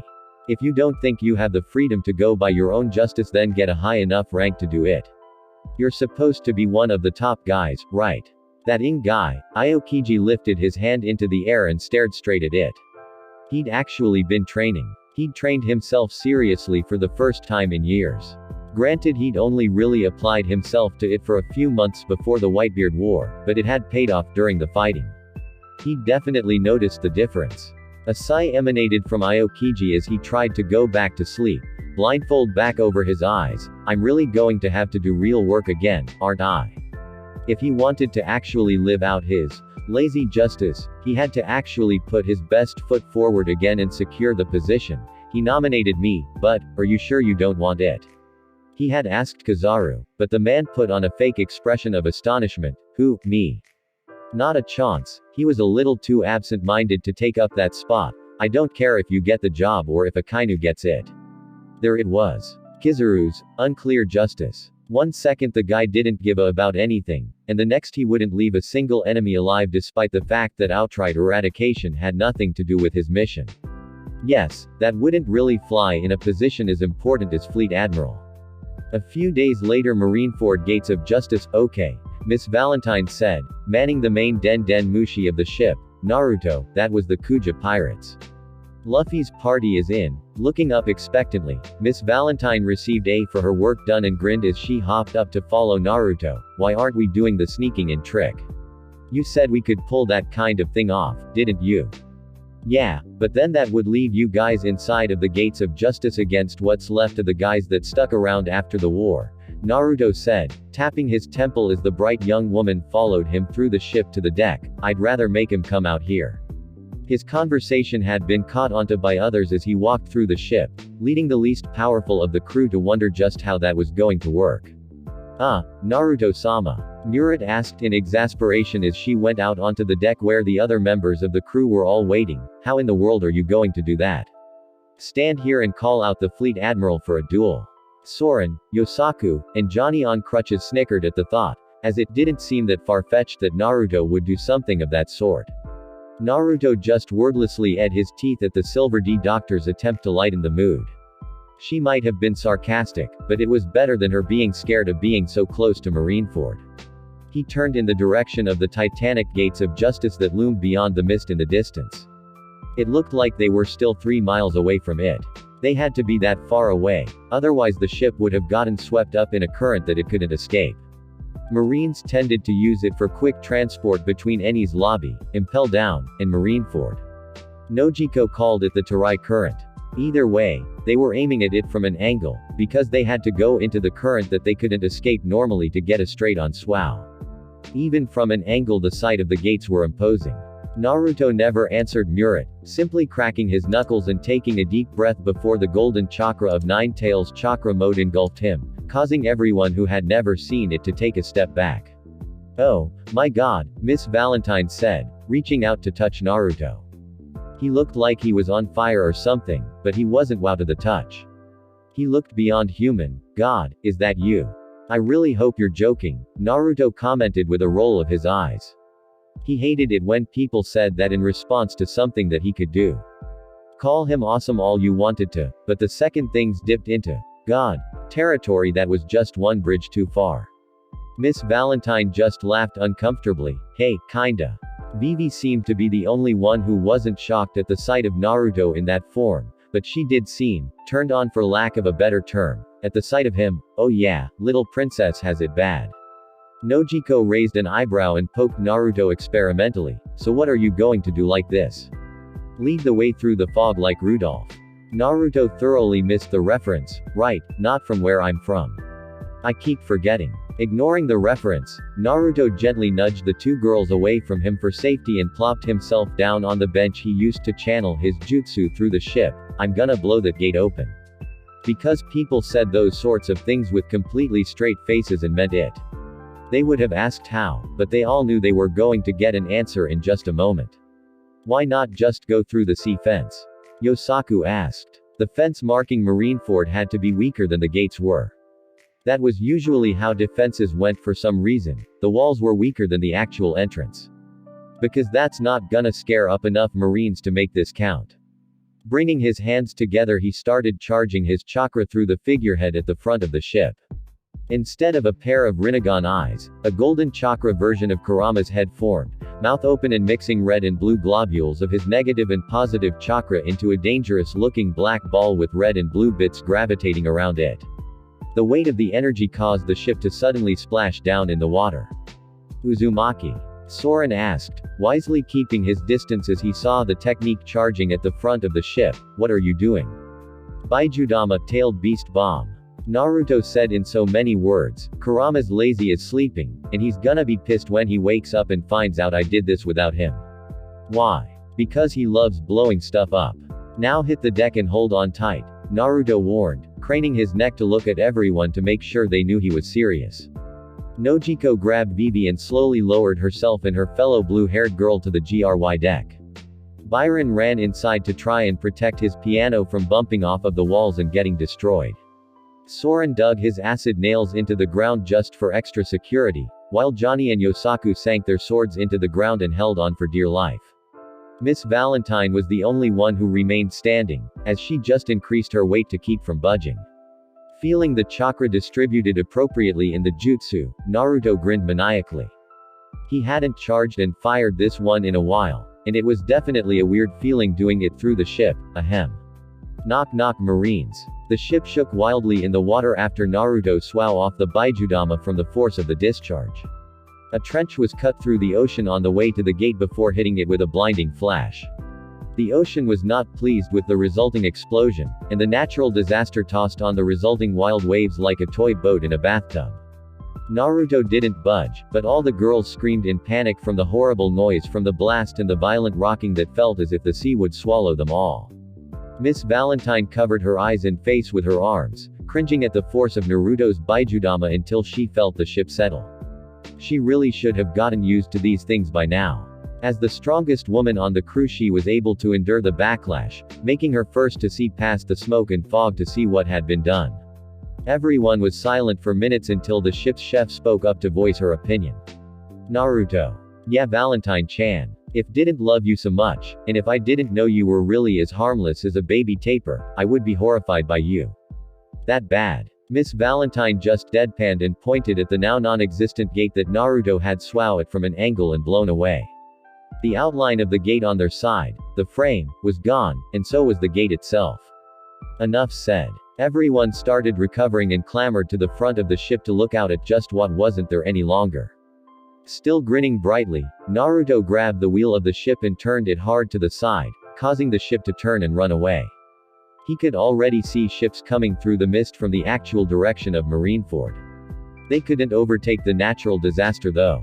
It was the fastest ship on the Grand Line. Their ship always had the wind behind their sails. But not yet though. They needed the Marines to think they had a chance at catching them. Nojiko was quick enough to get over her amazement and quickly scrambled up into the canopy on her waiver skates that almost allowed her the power of flight. With what I can do, I'm the scout now, so I guess I better start living up to it, she thought to herself as she pulled out her rifle and looked through the long-range scope at the ships. Furrowing her brow, she turned the dial on her high-powered scope 2 kiloseconds. Wow, that pissed them off. Really? Ya think? Both Johnny and Yosaku yelled up at her sarcastically, the former actually waving a crutch up at her. How many, Noji-chan? Naruto asked her, steering the ship away from the oncoming strike force. 25. The Marines hadn't lost many ships during the Battle of Marineford, because it had been a battle that for them had been fought strictly in the plaza and not at sea. For as many soldiers that died in the fighting, they were beginning to station their regular sailors back there as their officers moved back out to their posts. There were still quite a large number of officers ranked past captain stationed there, however, and the lower ranked Marines stationed there were good and had the potential to go far. Most regular pirates would be taking on more than 20 Marine ships. The crews that made it this far on the Grand Line were anything but normal though, and even by their standards the Foxhound pirates were beyond even those sorts. Namely, their ship was better, faster. Naruto looked down into the water and formulated a quick course of action. With a sharp whistle he got Vivi's attention and gestured to the wheel. That was her cue to take over steering, and she hurriedly scrambled over to do as requested. Naruto, wait. Naruto stopped at Nojiko's behest before jumping into the water. What? It's a big guy in a captain's coat and a red suit. Naruto blinked in confusion as to why this was relevant before remembering the last two guys he'd met that were taller than regular people ever should have been wearing suits. So he did draw out a real heavy hitter after all. Well, that was just what he wanted in the first place. Shrugging to himself, he held the kunai between his teeth and dove into the water. No guts, no glory and all that. Soren, Yosaku, and Johnny just stared into the water after him, watching Naruto's form vanish beneath the waves. Soren seed his and stared at the incoming ships that Vivi had them sailing away from, right? So, since there isn't some creepy guy sitting on our deck somewhere drinking tea by now, I guess we can say that the admiral she saw wasn't Kizaru. And Aokiji would have come alone because he'd have known full well what Naruto was capable of. He also would have frozen the water to keep them from leaving. Aren't there only three? Yosaku asked, getting a nod out of Soren. A guy like him had to know about the upper BR of the Marines with the sort of bounty he had prior to joining the crew. What's the third one like? Soren just shook his head. Being this far away is probably the best thing we can do if the third one is who I think it is. Miss Valentine looked at him curiously, one hand on her hip. You don't want to fight him? The acid man looked down at one of his hands and clenched it into a fist. Yes, he'd been getting more powerful than ever by incorporating the Rokushiki techniques into his devil fruit abilities, but if the papers are legit, this guy killed Fire Fist Ace and ripped off Whitebeard's face. He'd take on a vice admiral. He'd stand toe-to-toe with any freak of nature that they'd meet on the Grand Line. If he had to, he would stand up to an admiral if the need arose. It was just that one thing was as plain as day to him. You didn't survive alone for as long as he had sporting an easily bruised ego. I'm not ready for somebody like the Red Dog of the Marines, and he was man enough to admit that. That little bit of introspective thinking wasn't heard by anyone else on the crew, but in the crow's nest Nojiko caught sight of something else on one of the ships. Hey, are the Straw Hat Pirates the only reason we're taking this mission? Everyone looked at each other in confusion before Miss Valentine spoke up, that and because Boa-han asked too. Naruto said so. Why? Because somebody else we know is on one of those ships. It's one ship, Admiral. One of the Marine scouts on board the military vessel shouted out, observing the natural disaster through a scope. It's orange. There's no way we can lose sight of it, even in the mist. Yes, they had chased the ship away from the gates of justice, but the fog was still pretty heavy for some reason. Weather reports showed nothing about that sort of shift rolling in. There was only one crew that the Marines knew of with the gall to use a flamboyant ship of that sort, and it fit with the vulgar display of power that had just been displayed. Pirates by the nature of their actions were pretty large hams, but most of them were utterly dwarfed in comparison to the captain of the ship they were chasing. Hunt that ship down, the man in charge demanded with a growl, getting the Marines around him to scramble into position. As soon as you're in range, open fire and sink that ship. Send it to the bottom of the sea. The Princess of Alabasta is a hostage with the Foxhound crew, isn't she? Everyone stepped away from an extremely tall man as he smoked a cigar. He wore the Marine captain's coat over his shoulders and a Marine's cap on his head. Underneath the coat he wore a burgundy suit with a rose on the left side of his chest. Under the suit instead of a dress shirt he wore one with Hawaiian patterning, and on his left side, visible on the left side of his neck going down his shirt to his shoulder, he had a tribal tattoo. Just a look from the man made those around him feel as if their best wasn't good enough as they did their due diligence on board the ship. He was on their side, and he looked as if he'd throw them into jail if they screwed up on his watch. It doesn't matter, the man in question stated firmly. Even if we retrieved her, spending this much time with that sort will have warped her. Remember the S that Wapol became. She's no good to the world government any longer as a future monarch after consorting with pirates for as long as she has. His eyes then drifted to the prisoner that he had aboard. Sitting chained to the mast was the pink-haired pirate Captain Jewelry Bonnie, glaring daggers right at him. He'd been preparing to return her to Marijoy where she belonged, but after the gates to Marineford were blown open he figured that a side trip could be made to sweep up some trash. This won't take long, the unforgiving admiral said. You'll be returned to where your power is needed soon enough. Bonnie spat at him, missing by a wide margin when she did. I won't ever forgive you or your world government. You're the worst. Without the order of the world government, can you imagine the kind of calamity the world would be in? With the way you push your order on everybody else, you may as well be a pirate Akainu. Bonnie snapped, kicking at him despite the fact that her legs couldn't reach. I've seen criminals less brutal than you are. Blackbeard for what he did to disturb the balance. The Marines for capturing her crew, splitting them up, and sending most of them to jails across the Grand Line. The only saving grace was that Impel Down was currently out of commission. The world government that gave the Marines their power in the first place. I dreamed a dream, the other night. Lowlands away, me John. The sound of a voice drifted into their ears, seemingly from all around them. All of the lesser Marines grabbed their guns and held them at the ready in case they spotted the unfamiliar visage of whoever was singing a pirate's sea shanty. My love she came, dressed all in white.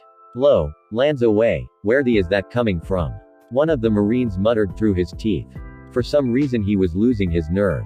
The thought of fighting against whoever this happened to be made him feel as if he'd be sprinting to his death. It's like the voice of the devil. Not from the sound of it, but because of the sheer feeling of pending doom that it struck them all with. I dreamed my love came in my sleep. Lowlands away, me John. Bonnie's eyes went wide at the sound of that voice.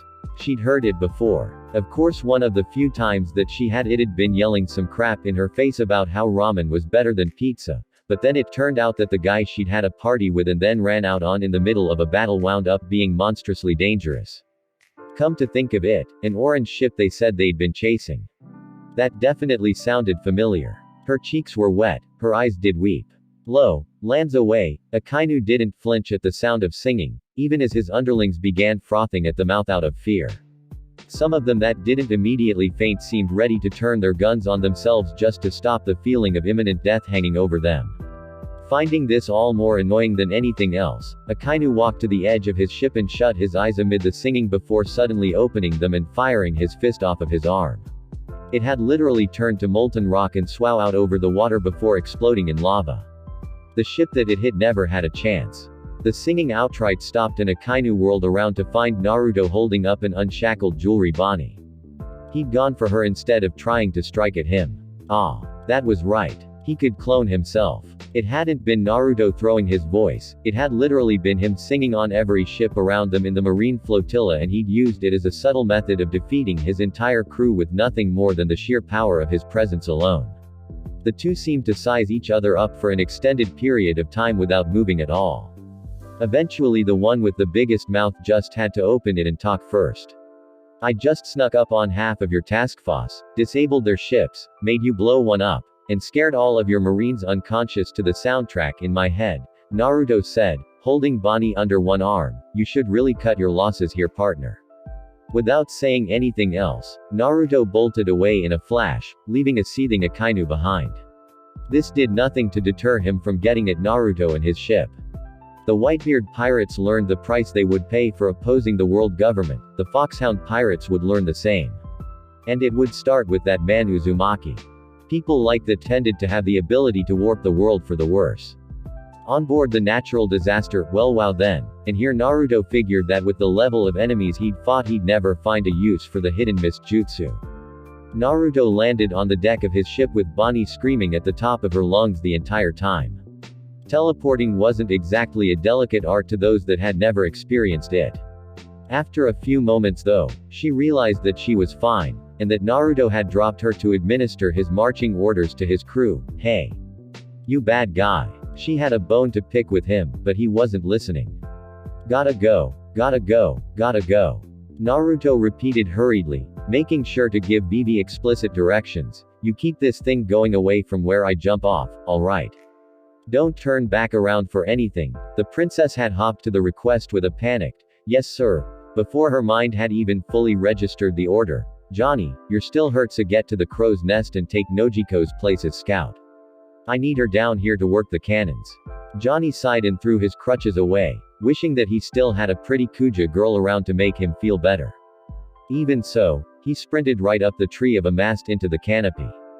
Nojiko wound up coming right down on her waver skates. Upon landing on the ground, her eyes drifted over to Bonnie. So she hadn't been wrong on what she'd seen. "Why'd you grab jewelry, Bonnie?" Nojiko asked Naruto directly without mincing words. Bonnie was not a fan of being ignored in a situation that she was involved in. "Is she a lure?" "Something like that. You're so smart, Noji-chan.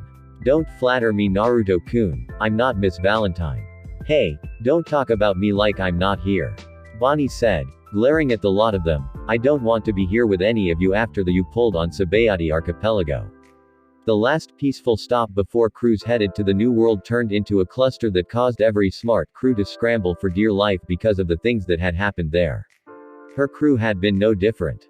"Well, we don't want you here either," Yosaku said, not forgetting that Bonnie had run off and left them to deal with the pacifistas that had attacked them on that random island a while back. "Naruto Aniki took you for a reason, at least he thought that he did. And Naruto didn't let him down. I think she's important, because grabbing her pissed that guy off," Naruto said, "so now I've got to go and sidetrack him and get more eyes on us." Nojiko just nodded, knowing by now that it was next to impossible trying to talk Naruto out of things like this. He'd be fine. She knew he would be. She had to believe he would be, and he's even stronger now. Naruto bid her a smile with a simple message. "You know I'm gonna kick that guy's, right? I said I've got beef with you people. You're the ones who started all of the crap on that island." Bonnie stated firmly. "Everything started going to and flying out of control when you got to the end of paradise."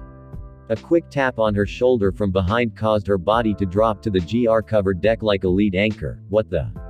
Are you done?" Miss Valentine asked brightly, blowing on her index finger that she'd used to transfer weight onto Bonnie. "If you'd really like to go back to Marineford so badly, we'll load you up in a cannon and shoot you over to them after we finish what we're doing." She sounded as pleasant as could be, but there was nothing but a mean streak lying behind Miss Valentine's words. As far as crew members went, she was the second most ruthless behind Soren, and she didn't care what Bonnie's problem with them happened to be. If she didn't want to be there, none of them really wanted her there either. They'd be dropping her at the first opportunity as it was.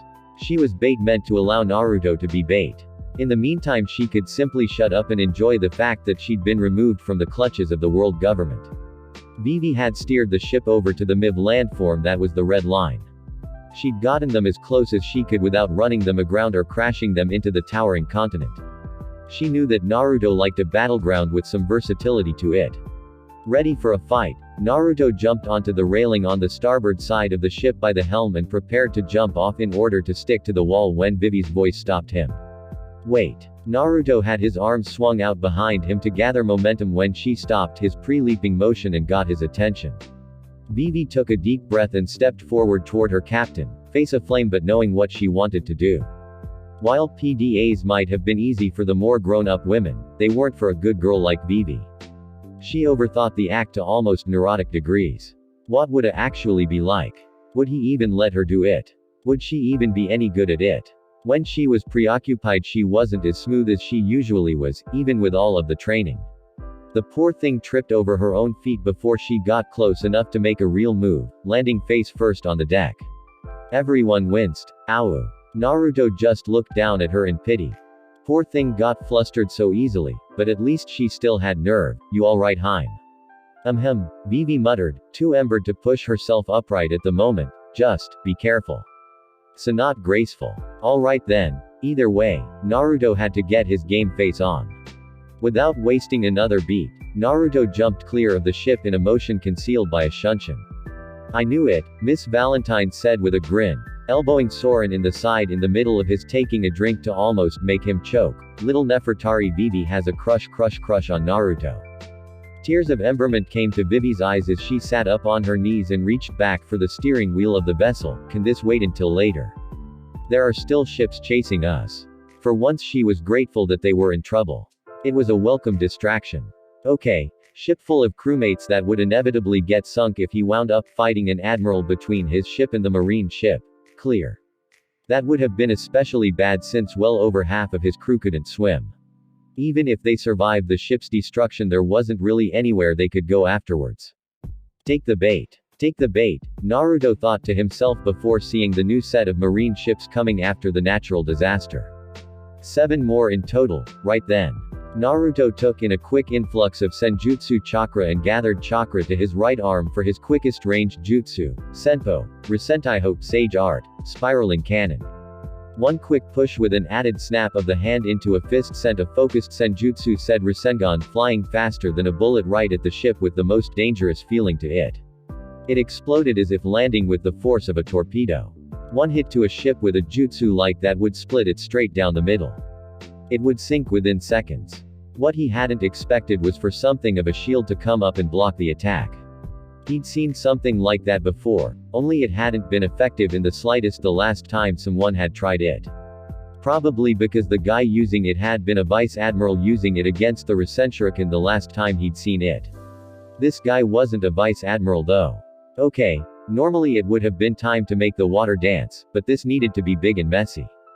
Naruto started moving through hand seals when he heard the loudest explosion he'd heard in quite a long while.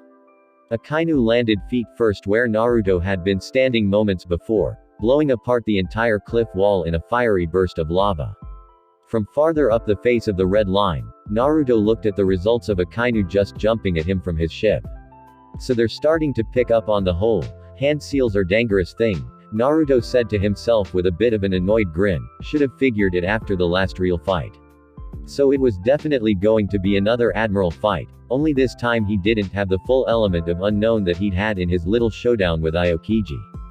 Do you think it makes you look good amongst your filthy pirate brethren to try and kick dirt on the Marines?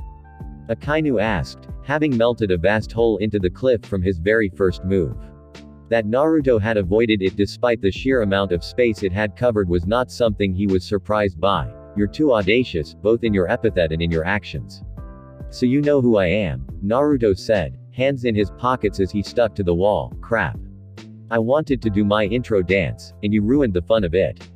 Of course, the amount of fun that could be had was up for debate. Naruto couldn't remember ever having to fight a volcano before, especially a living one that could hit back and actually target him directly. Fun might not have been the word for what was going to happen. Interesting might have been more apropos. It doesn't matter if I kill you first, Akainu remarked, knowing full well that Naruto led him away from his ship intentionally to give his crew more of a chance against the small attack force that was still pursuing them. Getting to your crew won't be much trouble afterwards. They can go to Fishman Island now if they want, the Foxhound captain pointed out. The ship is coated in the resin. And our ship is faster than anything you've got. I'll have a fleet awaiting them on the New World side of the Red Line the moment they surface. All that for little old us. That's touching. Enough games from you boy, Akainu snarled, ignoring the roll of the eyes from Naruto. You'll burn for everything you've done, every crime you've committed against the world government. Really now? Akainu was deader set on fighting him than any admiral prior had been. Ooh, Naruto said, wincing at his enemy's luck, I actually wanted Kizaru instead of you or Aokiji. Aside from the fact that he didn't know who the Akainu was, Kizaru has way better banter when we fight. His powers usually check mine too. Then again, raw speed on that level could check almost anything. But Akainu was dangerously fast as well. How he even managed to reach the wall from the deck of the ship was a mystery, and whatever his actions to increase his speed had been, they destroyed his ship. He could technically leave Akainu there, but goading him into something and leaving him there wasn't exactly a very good diversion or distraction for the infiltration of Marineford by Luffy and company. He needed something big, and cataclysmic, and attention-grabbing. Fighting a walking volcano probably qualified. You have something that belongs to the world government, Akainu said, walking his way up the cliff of the Red Line, his feet melting holes into the miv chunk of continent that his enemy had chosen as their battlefield, and your filthy pirate feet are trespassing on holy ground. Holy ground huh? It seemed like any other stupid cliff to Naruto. I actually don't have what you want anymore, Naruto said, holding his hands up and wiggling his fingers. See? Nothing up my sleeves, mostly because he wasn't wearing sleeves. It was just his flak jacket. Jewelry Bonnie is important to the Gorosei. You will return her, Akainu said, magma dripping down off of his body, then I'll make your suffering quick. Either way, you'll die for your crimes the way a criminal has to. It's absolute justice. Right, your absolute justice, that lets slave trading happen about 30 miles that way, Naruto said, pointing in the direction of the Sabayati archipelago. I'll tell you what, you save me the headache of hearing your crap, and I'll save you the trouble of fighting me like this. He pointed up top to indicate the top of the red line. Akainu thought Naruto was a nothing more than disgusting criminal, but he was intrigued by the fact that he felt no deceit in the man's demeanor. He was being 100% straight with him. You'll fight me directly. Naruto nodded gravely. I've fought Aokiji and Kizaru. I might as well complete the set of 3, right? Now keep up. Without another word on the matter, Naruto took off to the top of the red line. On board the Kuja Pirates flagship, not far out of sight of Marineford, Han ordered her crew to keep out of sight in the direction that would lead to Sabayati archipelago, away from the gate of justice that had been obliterated. She knew to stay as far away from that as possible. It would be teeming with marine ships investigating the scene, and while she might have been fine on her own as a Shichibukai, if it was discovered that she had brought Luffy back there, consequences would be severe for her people. Still though, her eyes lingered in that direction. Rayleigh had taken Luffy, Jinbei, and Nico Robin with him on a smaller boat to sneak through the waters and steal a marine vessel for cover. They had sailed around the island once before heading in and disappearing. She had no idea where they were going or what they were going to do. All she could do was wait for them to return.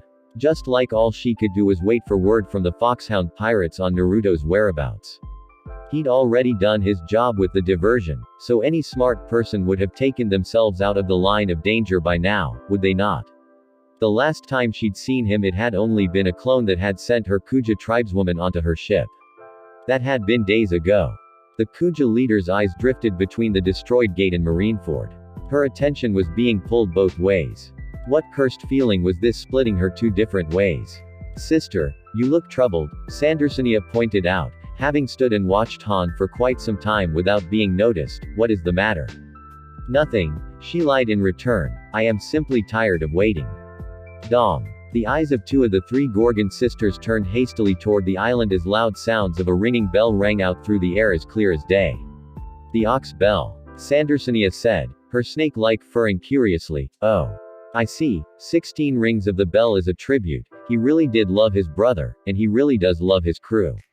Love, Han muttered to herself as the last of the bells sounded. She had put her station and her nation's security at risk to help Luffy 3 separate times. Naruto had put his life at risk for the sake of giving her an opening to accomplish one of these situations of ousting Luffy. All she'd had to do was ask it of him. And he'd done it because of the simple belief that you did what you could spare to help someone when you cared. Why was her mind in such turmoil? Immediately after the last dregs of noise vanished, the sky past the direction of the gate of justice over the red line glowed with a cataclysmic red, the ungodly sounds of the earth's rage billowing forth in a horrid blast. That man Akainu. There was no doubt about it. No one else could do anything of the sort. Well then, Rayleigh had been right all along. I really should have considered the request done. Moments earlier with Naruto atop the red line spring section, the top of the red line wasn't exactly what Naruto had been expecting. Rocky plains or something somewhat mountainous. That had been more in line with his original thinking. Instead he saw gorgeously kept garden life. Painstakingly sculpted plumage. It was like the biggest country club setting he'd ever laid eyes on. Okay, where are we now? Naruto asked, scratching his head as he waited for Akainu to finish making his way to their starting point. He didn't have to wait long as he landed in a fiery molten crash 40 yards away, and apparently the Admiral had great hearing as well. This place belongs to the descendants of those who established our world government centuries ago, Akainu explained. The red line is the land of those who preserve the heritage of the government. It's the sole property of the Tenryubito, the celestial dragons. The world nobles. Oh, it's theirs, Naruto said, looking around at the empty garden that went on as far as his eyes could see in both directions. It was so well kept, probably by slaves owned by the world nobles, and those bad guys probably never even ventured anywhere past their posh little immediate mansion grounds. Now if he could take a swow at one of those that would make his day, good. I won't feel so bad after I this place up then. Marijoy ain't far from here either is it, since we're right by Marineford and everything. I might just finish up with you and go burn that off the face of the planet. You know, make a day of this. Now that'd make a great diversion. That would have made a great diversion, raising around those snobby nobles. The second the first explosion went off they would have raised the mother of all fits and called in every gun available from every corner of the seas to put him down like a rabid dog. All he would have needed was to throw Vivi on his back and take her with him, or at least get some directions from her. She already knew the way, she'd been there for the Council of Kings twice when she was younger. Akainu didn't do anything other than raise an eyebrow at the sight of Naruto literally beating the daylights out of himself for some reason or another. He found it hard to take the man seriously at first glance if that was how he acted. The only pirate captain he took as a serious threat that acted anything near as goofy as this was, red hair, Shanks. But this was a serious threat. He'd defeated Aokiji, he'd survived separate battles with Kizaru. He'd stopped a buster call, and he'd blown the doors off of the Terai current gate to Marineford, just because he could. That kind of anarchy was exactly the sort of evil that needed to be destroyed. Fleet Admiral Sengoku was retiring. Bringing down this sort of criminal would secure his place as the successor for the position, and he would be able to use their power to do what should have been done to the seas years ago. You really are the worst generation of pirates that have ever lived. Yeah, I'm still not a pirate, Naruto said, snapping out of admonishing his own idiocy and flight-mindedness upon hearing himself being called the P-word. Dong. Dong. Dong. Naruto couldn't help but grin at the sound of the bell ringing out loud enough for the two of them to hear even from there. Luffy's little stunt just added onto Naruto's penchant for the flamboyant, and he didn't even have to bring the terms up to his opponent. It was as if Akainu had been reading his mind. It will ring 16 times, Akainu said. If Luffy really fancied himself a pirate and he was the grandson of Garp, he would know the customs for naval burials, especially if he was ringing the ox bell. After the last bell fades, your life will end. To think, this had all been a diversion for Monkey D. Luffy to get back to Marineford. But then again, who would have ever expected him to show up in the same place twice after he'd been so badly injured the last time? Monkey D. Luffy may be the spawn of the devil revolutionary himself, but his life can be ended whenever, Akainu thought to himself as he stared at the grinning Naruto. Aside from the fact that Luffy would be more than likely gone by the time he returned there via the Red Line, it was also illegal to be up there without permission.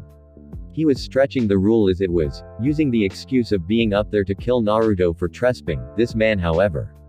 Ooh, is it a bell that'll kill you if you hear it 16 times? Naruto asked, feigning ignorance of the Admiral's threat as the bell continued to slowly ring. If it is, we should all run, or cover our ears. Akainu held his and kept his expression as stony as could be. The stupid jokes would only last for so long. When the entire battlefield was covered in magma, he would see if Naruto still had a wisecrack or two left in him. It was hard to try and be witty when you were burning alive. Akainu flexed out his fingers like a cowboy preparing for a shootout while Naruto's wrists and hands shook around as if he were on a caffeinated high, both of them never taking their eyes off of the other.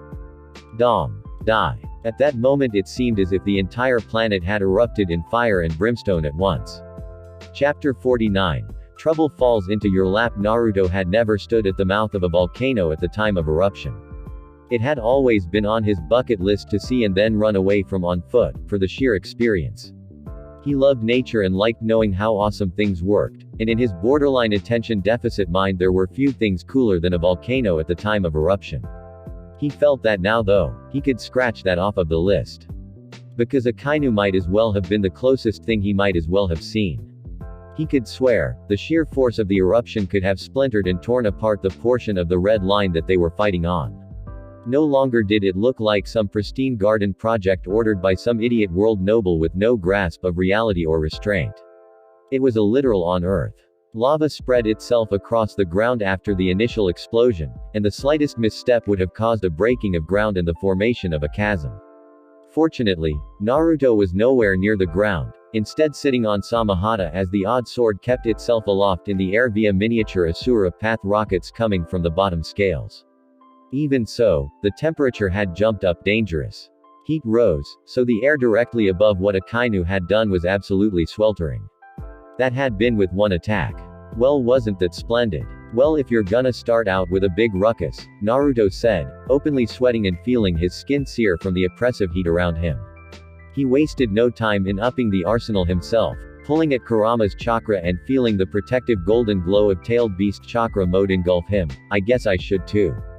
There was a selfish part of him that wished he could have had all of the Biju inside of him so that he could fly swiftly on his own, but he wasn't about to go begging all of them for help when Kurama had already volunteered to bond himself to him to fight together once again. Akainu's body and even parts of his clothes seemed to be comprised of pure dripping magma. You're fighting a literal force of nature. One that's controlled and aimed right at you, he said to Naruto. They say Whitebeard's devil fruit has the power to destroy the world. If you think his is the only one that can cause that sort of damage, you truly are a fool. Ryusei Kazan, meteor volcano. With a storm of punches, he swung off chunks of his fists into the air, similar to volcanic rock being swung from the mouth of a volcano during an eruption. Naruto had to dodge the hundreds of flying magma fists twice, once as they swung through the air and again as they fell back to the ground. Fortunately, his mobility was heightened more than ever because of his flight. They fell like the debris from a meteor shower, blowing apart whenever they hit anything. He flew lower to the burning ground to give himself a better place to dodge from, only having to avoid blasts from above instead of both above and below. He still had to outpace the explosions, but as fast as he was flying around the battlefield that wasn't much of a problem. What did turn out to be a problem was Akainu blasting out of the ground in a red gush of lava, aiming a blow right for Naruto's head. He didn't want to see what would happen if someone made of pure lava hit him as hard as an admiral had already proven that they could. Something about that battlefield popping tactic seemed extremely familiar though. Naruto pulled his legs up to come to a sudden stop. The motion pointed Samahada's Asura Path burning rocket jets right in Akainu's face, giving him a good improvised blast of pure fire, but he might as well have been giving a regular person a refreshing breeze on a brisk day. Still, it did the job of keeping him from charging into a lava punch. Vision obscured by the flames, Akainu's punch hit Samahada's scaly hide, shaving his hand up as if he'd pushed part of it through a cheese grater. The force of the punch still meant something though, and sent Naruto spinning out of control through the air until he could right the sword platform. He had to physically remove the bits of lava on his frantically vibrating sword, wiping them off with his bare hands and actually burning and cutting up himself to do it. Had he not, it would have continued to burn Samahada. He'd learned his lesson fighting Kizaru when his attacks still exploded off of them, and against Aokiji when he'd attempted to freeze it solid and break it. Even though Samahada could hit them and hurt them, their abilities weren't reliant on chakra, so it couldn't just casually absorb them. I've run into more of you devil fruit guys than I can count, Naruto said, taking a moment to banter and think of another way to approach the battle. The entire time he was allowing Samahada to drain his chakra and use the surplus it was taking to heal its burn. I'd love to see the kind of tree that grows fruits that let you turn into lava. Akainu said, disguising the injury to his hand by keeping his body halfway in its magma form. A fight was afoot, but even as Naruto thought about how to handle the living volcano that was Admiral Akainu, he couldn't help but keep thinking on the devil fruits. They forcefully altered the body of the eater. That sounded suspicious. Past episodes of post-traumatic stress would never let Naruto forget the sight of the biggest honking tree he'd ever seen in his entire life, even the better half of several decades after the fact. It was hard to forget the sight of a tree the size of an entire city-state, tall enough to push past the clouds, which also tried to your chakra dry. Naruto was not a brilliant man. This was something he had come to terms with a long time ago. But the thing was, there were moments in his life when things just seed without much need for exposition. Sometimes he just got things with only dregs and pieces of information necessary for him to stitch it all together and come to a coherent conclusion. Ironically, most of these revelations occurred in the midst of battle, possibly due to all of the blood rapidly through his brain, but when they did they were usually realizations based on the fight at hand. This was the rare occurrence when it wasn't. Granted, this was a huge leap in logic, but it was literally the only thing that came to mind, and it fit far too perfectly with everything that Naruto knew about both the Shinju tree and the devil fruits.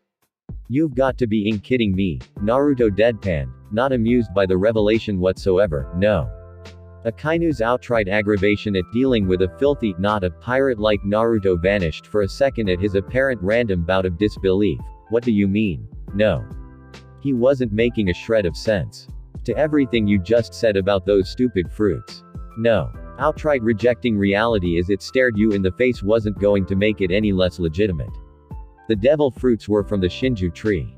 The original one. They had to be defective byproducts of the tree, having popped up on the other end of the veritable roots of it, but effective enough to forcefully bring powers, sometimes of a world-ending potential, out of people, and apparently there was only ever one of a certain kind during someone's lifespan. The defective portion would explain how chakra wasn't a thing in the rest of the world the way it was in the elemental nations. Why did he overlook the whole devil fruit thing when he'd first heard about it? For God's sake, they were called devil fruits. Surely that required a little looking into. But then again, after the life he'd lived, he was extremely jaded in regards to special abilities. Hindsight was a half sometimes. There was no way that the tree that once held the secrets to end all of existence didn't have ungodly deep roots, and apparently they popped out all over the world and sprouted lesser fruits as byproducts of the tree's main export. Lesser samples of the real deal that had given birth to the nigh limitless abilities that came with the fruit that had given chakra to the world, or to the elemental nations. Oh, right. He was still fighting a battle against someone fully capable of defeat him. That was probably the more pressing issue to focus on at the moment. There was still the matter of Naruto's speed advantage that he could take to the bank. Akainu surprised him by hiding in an eruption from the ground, but since that particular trick had failed once he knew to look out for it. It wouldn't come as close as it already had to landing again. He could control things, which was perfect because he was only supposed to distract the strongest admiral's attention instead of trying to find a way to punch out a man made out of lava.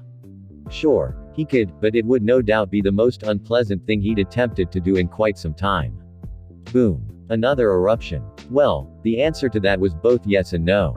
No as in it wasn't a real eruption. Yes as in, Akainu had used his own living volcano powers to rocket himself at Naruto before throwing himself at the airborne shinobi in a gigantic wave of lava. Naruto's jaw dropped and he quickly formed a Rasengan in his hand and won 3 chakra arms that extended from his cloak, but Akainu hadn't just meant to blanket Naruto in lava. It seeped past the Rasengans and attached to the arms, burning right through them. Naruto had to deactivate the arms, because it had started to actually cause him pain. From the dropped me's of lava, Akainu reformed a human body and lunged at Naruto, stepping on the air with Geppo before swinging a gigantic fist at him capable of burning through solid rock. Naruto grabbed the oversized punch with his bare hands and could feel his skin sear, even underneath the natural protective cloak of tailed best chakra mode. It was then that Naruto realized, Akainu hadn't fully extended his arm for the punch. Dai Funka Great Eruption. Akainu swung the monstrous fist that Naruto blocked with the ninja at the end, sending him flying off of Samahata through the air. Gritting his teeth, Naruto reset his grip underneath the lava rocket and threw it down to the ground before it could explode on him, instead forcing it to blow apart and take with it a huge chunk of landum. Hands twitching painfully from the severity of his burns, Naruto formed several clones as insulation when Akainu attempted to smother him in a gigantic M of lava again. It engulfed the small party of Naruto's except for the original who used the small amount of time provided to him by his clones to escape and make his way above the falling lava. All of it was Akainu, so no matter what he hit it was going to hurt him like. Still, it was time to see just how much damage he was going to be able to do to living lava. Kawazu Tataki Frog Strike. Bringing down an open-handed slap onto the lava itself, Naruto saw a golden ripple of his chakra go through the molten rock that comprised Akainu's transformed body composition. It was a frog kata technique, only without the nature chakra behind it, substituted with Kurama's. It was unnaturally satisfying to see him fly toward the ground and destroy another square mile of territory simply from the explosion resulting from his unstable form hitting so hard. Lava splashed even farther away than that, starting fires and burning even more of the formerly pristinely upkept Red Line territory. Samahata was able to get back to Naruto and fly him out of there before he could be at risk of being caught up in the fallout of his own actions. Taking him up higher into the air, Naruto decided that if Akainu was going to try and stick to the ground, he was going to make sure he stayed down there for good, in as many or as few pieces as possible. It all depended on just how durable he was. Baijudama. Naruto shouted to the skies. Building up his chakra, Naruto's chakra cloak turned into a glowing golden replica of Kurama's head, with red and blue bits of chakra forming into a deadly black, compressed ball inside of its mouth. It was time to introduce the Marines to an attack feared the continent over in the elemental nations. It was one that they had already been somewhat acquainted with already, only this time it would be much more intimate of an attack. After all, he was using it all on just one person. It was here, however, that Naruto learned something new about fighting, something that was rare when one had been in as many high-stakes battles as he had found himself involved in. The speed of an eruption-enhanced Soru Geppo from an admiral launching 150 feet into the sky was quicker than the speed of a tailed beast ball's formation. Lava reached out and held the Kurama avatar's mouth shut. There was nowhere for the chakra that had already been prepared to fire to go. Naruto's attempt to cancel the Kurama avatar was the only thing he could do to keep it from blowing up in his face, as badly as it otherwise should have. Meanwhile, seas surrounding Marineford, anyone looking up at the sky would have sworn that they had gone blind. The entire sky above the red line seemed to go white for a split second before returning to normal. The sound that followed, to call it deafening would not have been enough to explain how loud it was. To lower-level Marines stationed at Marineford, as it was transitioned out of being the main Marine base on the seas, it looked and felt like the end of the world was coming and its epicenter was mere miles away, within plain and clear sight. The seas around Marineford horrendously, and the small vessel Luffy, Jinbei, Rayleigh, and Robin had taken to sneak him ashore found itself in turbulent waters. It was too dangerous for people with devil fruit powers to be on deck where they could be swept overboard at the moment, especially someone as injured as Luffy, so Robin was with him inside watching over his condition until they could get back to the Kuja pirates. That left two of their temporary party to man things topside.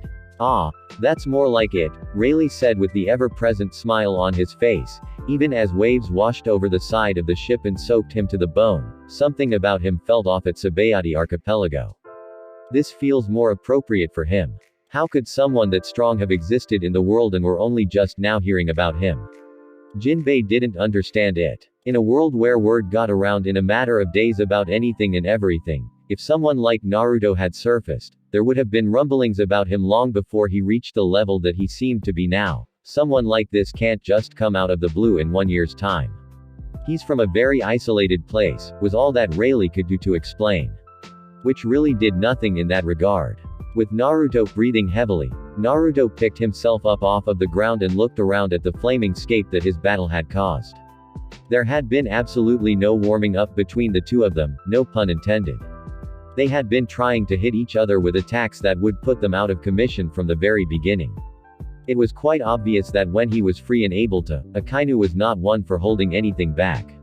A part of Naruto was amazed, that not only had he thought of a way to turn the tailed beast ball against him, he'd had the, for lack of a better term, balls to see it through. It had honestly been one of the absolute bravest moves anyone that had ever fought him had tried. He'd charged straight into the barrel of a death cannon just to make the SWAU backfire. "Ha, he tried to turn my own jutsu on me," Naruto said to himself with a humorless laugh of wonder. He was still stronger than Akainu when it came to raw power, but if the Admiral managed to get Naruto to take the brunt of one of his own attacks, could he have stood up to his own might? Akainu wasn't dead. Naruto could sense it. He was badly hurt, but then again, Naruto wasn't exactly in pristine condition either. He'd turned off tailed beast chakra mode for just long enough to count the severe burns littering his body. His arms were covered from his elbows to his fingertips with ugly, discolored skin. As long as he kept the golden chakra cloak up, no one who looked at him would ever know it though. Walking the wasteland of his own creation, Naruto came to a stop at the edge of a cliff that he didn't remember being in that particular direction before. Reaching the edge of it, he visibly winced at the sight that awaited him. Oh man. The red line was MIB, but the extended fighting and repeated manipulation of the ground by Akainu's volcanic fighting methods and Naruto's created a deep crater, the inside of which was filled with jagged, deformed rock formations. A sea of lava and fire filled it, constantly being supplied by rock from the deeper portion of the MIB continental landom. The Baijudama had caused a cinder cone volcano to form, with a vent running out into the ocean. Looking inside of it, Naruto was vaguely reminded of the way Sunagakur sat inside of the valley, surrounded by the high cliffs around it. This was a lot like that, except filled with everything that made up a volcano. Turning to the side, he saw Akainu standing, sizing him up again instead of attacking. At least he was aware that blindly attacking just because Naruto wasn't looking at him wasn't the way to get the upper hand. Naruto merely shook his head at him, bewildered at the Baijudama not ending the fight. It was mostly because Naruto had muffled the blast as best as he could to keep from defeat himself after Akainu's counterattack. He was pretty much speechless. The proud, determined admiral did everything but scoff at Naruto's reaction that he was still alive. I may not have seen the attack before, but I've seen what it could do. You expected me to just sit back and let you fire it. Kind of, Naruto admitted sheepishly, taking a bit of time to think of what he could do next. For some reason, most people I've seen it used on do. Akainu's ever-present scowl grew even deeper at his attitude, even though the battle had escalated to such a degree. The Red Line lands that were under the possession of the world nobles had been ruined in that particular area. This was a grievous offense, one that he could not place the blame solely in the hands of Naruto. It was his fault just as equally, even though it had been done in order to stop the threat that the man posed to the sanctity of the government's order. You seem impossibly at ease about this, the magma-spewing admiral remarked offhandedly. Maybe you're just one of those types that can laugh in the face of their own death. Maybe you're just a bigger idiot than I gave you credit for being at first. The insult was not lost on Naruto, nor the feeling that Akainu was offended by his wow and cold attitude on the severity of the battle. Look, for you, a fleet admiral candidate, fighting somebody like me, the whole point of why your absolute justice kind of world is right, it's a big deal. Maybe it's the most important day of your life. On the other hand, I've done stuff like this too many times. I'm kind of over it. I'm probably not even gonna remember I fought you in 3 weeks. Akainu didn't rise to the return of the insult, instead choosing to simply drop backward and fall into the mouth of the volcano that he'd had a hand in making. Naruto gasped at the sight, before realizing that such an action wouldn't kill him. Quite the opposite actually. And now you die, Uzumaki. Akainu's voice rang out, as if it were the very rumbling of a volcano poised to blow. Inu Tohitsu, Day of the Dog. There was something horrifically different with this attack. It was too complete to avoid. If Naruto ran, no matter where he went, it would reach him. If he used Shinra Tensei to try and block it, it wouldn't matter. The 5 seconds the invisible force lasted wouldn't be enough to keep the product of the eruption off of him. There was simply too much. The entire sky found itself blocked out by lava, falling down on top of him, and there were no spots to dodge through. Countless tons of superheated magma, straight from the newly created volcano, charged and bolstered even further by Akainu himself. Wait, he was made of magma, which was just super wow rock, wasn't it? Pressing his palms together, Naruto moved them apart to reveal a black sphere of chakra between his hands. He had no idea if this would work, but Tailed Beast Chakra Mode enhanced all of his other jutsu. It was time to put that to the test and really try to flex his newly re-established muscles. The earth began to shake almost immediately, without him even finishing the technique. Chibaku Tensei, heavenly body bursting from the earth with a violent yell, Naruto threw the black orb into the air, and as it left his hands it ripped up tons of rock from the area around him as it rocketed up through the thick sheet of lava coming down on him. It stopped it cold and pulled every last ounce of it up into the air, right toward the black core of the jutsu. As if it were the true formation of a smaller planet, Akainu and his lava became the mantle that was quickly covered by countless tons of rock that comprised the crust that imprisoned him within. The sheer size of what he had created put a strain on Naruto to hold up in the air, forcing him to shift it over and try to aim it at the ocean before letting it drop. It moved slowly, levitating across the land by the guidance of Naruto's hands. Blood began to jet from his nose, but he kept his concentration in moving the Chibaku Tensei construct over the water. The moment it made it inside and descended underneath the waves, the fight would be over. Simple in theory, yes, but there was still one person who had something to say it. No. Akainu bellowed with an inhuman tone, punching his way free of the rock S comprising Naruto's satellite construct. He'd willfully fought back with his haki bolstering his strength and had transformed his body back to normal from the lava form of the Magu Magu no Mi to keep himself from being magnetically attracted to the core of the Chibaku Tensei that had caught him in the first place. Eyes rolled in the back of his head from rage, his body was torn to shreds from the stresses of the battle. He looked very much like a man that had clawed his way out of his own grave, and in essence he had. A golden flash appeared right in front of him, revealing Naruto, arm drawn back and a grave look of seriousness on his face. 3 Rasengans orbited around something behind him, another Rasengan bigger than the other 3. Naruto slammed it right into his chest, shooting out his chakra arm as far as he could extend it, driving Akainu into the heart of the satellite. Wakusei Rasengan planetary spiraling sphere. The core of the planet blew apart in a tempestuous wave of a vortex, sending MIV chunks of rock flying as far as the eye could see in all directions. Naruto heard Akainu's scream of pain, disbelief, and defiance die in the wild winds and the volcanic rumblings of the battlefield. He couldn't sense him any longer. Tailed Beast Chakra mode faded, revealing Naruto's savage third-degree burns to the open air. It made them feel 10 times worse than they already were. His vest had managed to protect most of his body. His arms weren't nearly as lucky, and the length of most of his pants had been burnt to his legs. That would certainly be fun to deal with later, peeling those off. Murat hadn't had to treat burns yet since joining the crew either, so it would be a new experience for her. Share the enjoyment and all of that good stuff. Breathing heavily through his teeth, Naruto couldn't find a way to quell his discomfort. Burns were awful injuries like that. If he were a lesser man, he would have been on his knees by then. If he weren't aware enough of his surroundings to know that dropping to his knees on the volcanic, while ground would still burn the out of him, he probably would have done it anyway. He spat onto the ground before taking a deep breath of relief. Other than the burns, he wasn't too injured, but those burns hurt like all levels of, "I'm too old for this." Marijoy Commander-in-Chief's office. From the office of the man in charge of running all of the world government's agencies, Commander-in-Chief Kong, and, soon-to-be former Fleet Admiral Sengoku had a pristine view of the apocalyptic sky far off in the distance as Admiral Akainu fought Uzumaki Naruto. Sengoku had been there to continue hashing out the details of his resignation from the Marines.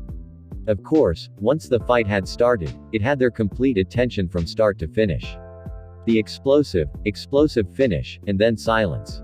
"Well," Kong said, breaking the 5 minutes of dead silence with no shortage of displeasure in his tone, "I guess we'll have to rewrite the maps we have on the Grand Line now. I'm sure the Gorosei will be ecstatic to have a brand new volcano sitting less than 100 miles away from Marijoy."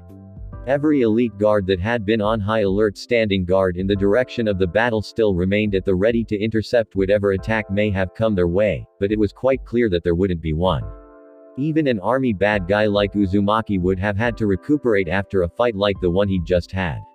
"I told you," Sengoku said, shaking his head at the sight, "you shouldn't hold Kuzan's defeat to that man against him. Sakazuki can't kill him either," he reasoned, using Aokiji and Akainu's real names instead of their aliases for emphasis. "The Fleet Admiral's successor shouldn't be determined based off of who can kill the criminal with the highest bounty. The failures to eliminate a threat that large were irritating, to say the least, but they shouldn't have been the deciding factor in finding who would be the next man to head up the Marines. If that were the case, none of the 3 admirals currently sitting at the top of the heap would have been in the running to do so. Out of the 3 of them, Aokiji and Akainu had both been defeated. Only Kizaru hadn't been outright bested, but every single time he was also unable to get the job done whenever the task came to fighting the blonde menace. Kong was just as aware of this as Sengoku was. After all, he'd never managed to get to Gall D. Roger or Whitebeard, and had wound up becoming Fleet Admiral while the men's legend were being built. There were many regrets he'd had throughout his life, but under his watch, despite allowing things like that to happen, setting the table for this worst generation, 20 years later, the Marines had become stronger than ever. He was worse than someone that already had the name of famous, infamous people behind his origin the way so many others did. He'd appeared from thin air, seemingly, with power they had yet to comprehend to a relevant degree. He had literally come out of nowhere, and they were no closer to understanding what had molded him or what drove him than they had been since he'd begun tearing things apart. Wherever he and his allies went, trouble seemed to follow, and that trouble had yet to be halted by the world's military, much to Kong's chagrin. Letting someone like that roam the world to do as he pleases is hurting the name of the Marines. He still had a lot of pride for the Marines, and what he'd had a hand in building it to is the mighty force it was today. "He won't become a Shichibukai," Sengoku said, despite his marked distaste for the position. Making Uzumaki and his allies Shichibukai didn't seem like the best idea to begin with, he's already turned it down. What on earth made a monster like that tick? And what kind of attitude did he impose on people to force them to side with him? Miles away on board the natural disaster medic bay, having a talented on-call doctor, 24/7, was just wonderful. It didn't matter how badly you messed yourself up, they could usually fix you. They normally weren't happy with it, however, especially when the injuries you tended to bring them on the rare occasions that you actually needed them were always to be of a catastrophic nature. Oh my god. What did you let him do to you? This was the first reaction that Murat had to seeing Naruto in the medic bay, and it was at least appropriate.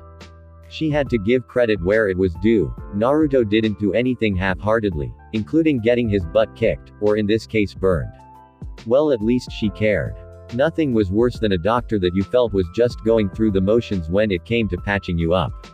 The fact that she was horrified by the injuries he'd brought to her meant that she was invested. She had to kick several others out so that she could get the breathing room to work properly. First and foremost, she cut his pants off around the patches of fabric that were burned to his skin so that she could even begin treating that part of his body.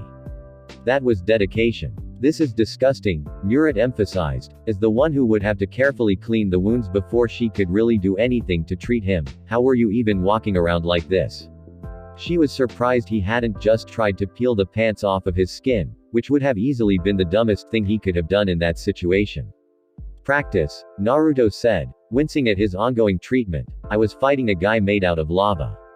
It didn't take much to get burned. He was grateful that she'd managed to put her foot down and kick everyone else out of her place of practice after he'd gotten back. Having the majority of the crew hover over him when he revealed just how much of his body suffered burns would have been a pain. Ow! Exclamation mark. Okay, hold on a second. I already started, Murat insisted, pushing him back down onto the bed he was lying on for his treatment. It might have hurt, but he was hurting himself more by being an idiot. Naruto-sama, hold still or I'll have Funkfried make you. I can't work if you keep moving, and you're the one that said you didn't want the pain meds, so I'll just start in on the swows. Swows. Bleg, swows. To with that. Of course, if he left and didn't destroy the medic bay in the process of evading Funkfried, he'd have to deal with the bare minimum of at least one angry woman outside, who wouldn't be very pleased at his evading treatment. Yes, swows, the resident physician said, bringing over a tray of 5 needles that Naruto didn't take his eyes off of the entire time. The things you get to make sure you don't pick up any gross infections from running around and rolling in the dirt with open wounds all over your body like you just did. Why are doctors so mean? Believe me, I'm not trying to be. She'd have loved to be easygoing and nice about things, but unfortunately these people weren't the types to let things be that easy. They were the worst types to treat in the world. All of them. Being the doctor on board the natural disaster was a new, fresh that no amount of training would have ever prepared her for. It's because of whole patients like you. Elsewhere inside the natural disaster kitchen, so, why is this woman still shackled? Byron asked, regarding Jewelry Bonnie. They had been watching over her for quite some time now, and had actually taken to fixing her a meal, which had been a mistake, because she was currently eating a hole in their pantry.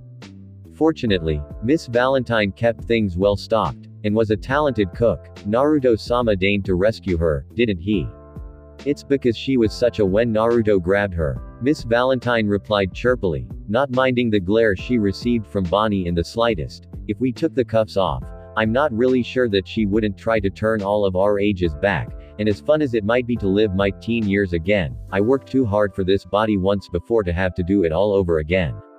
Bonnie scoffed as she continued to absolutely destroy the meal that Miss Valentine had presented her with. I'm going to find a way to kill Uzumaki. When I get my crew back, and we meet again in the new world, you're one of the ones on my hit list. This didn't change anything. I'll never forgive your lunatic boy toy of a captain.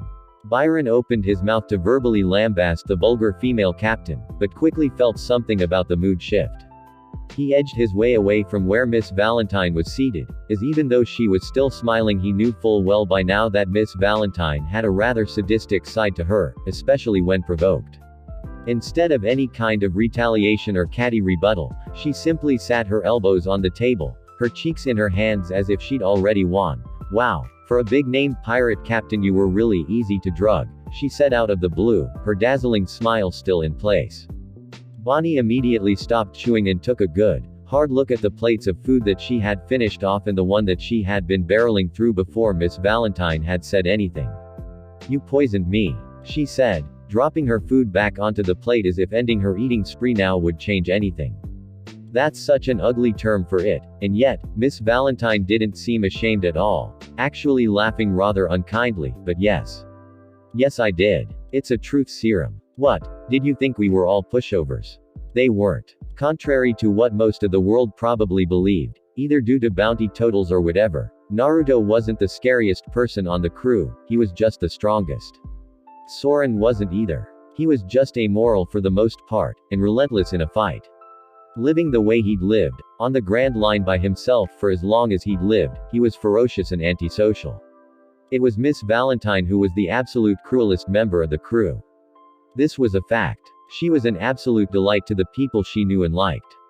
On the other side of that coin, she had a habit of being extremely, deceptively harsh to people she perceived as her enemies, and thought nothing of it. She had been in Baroque works at as high a ranking as she'd reached for a reason.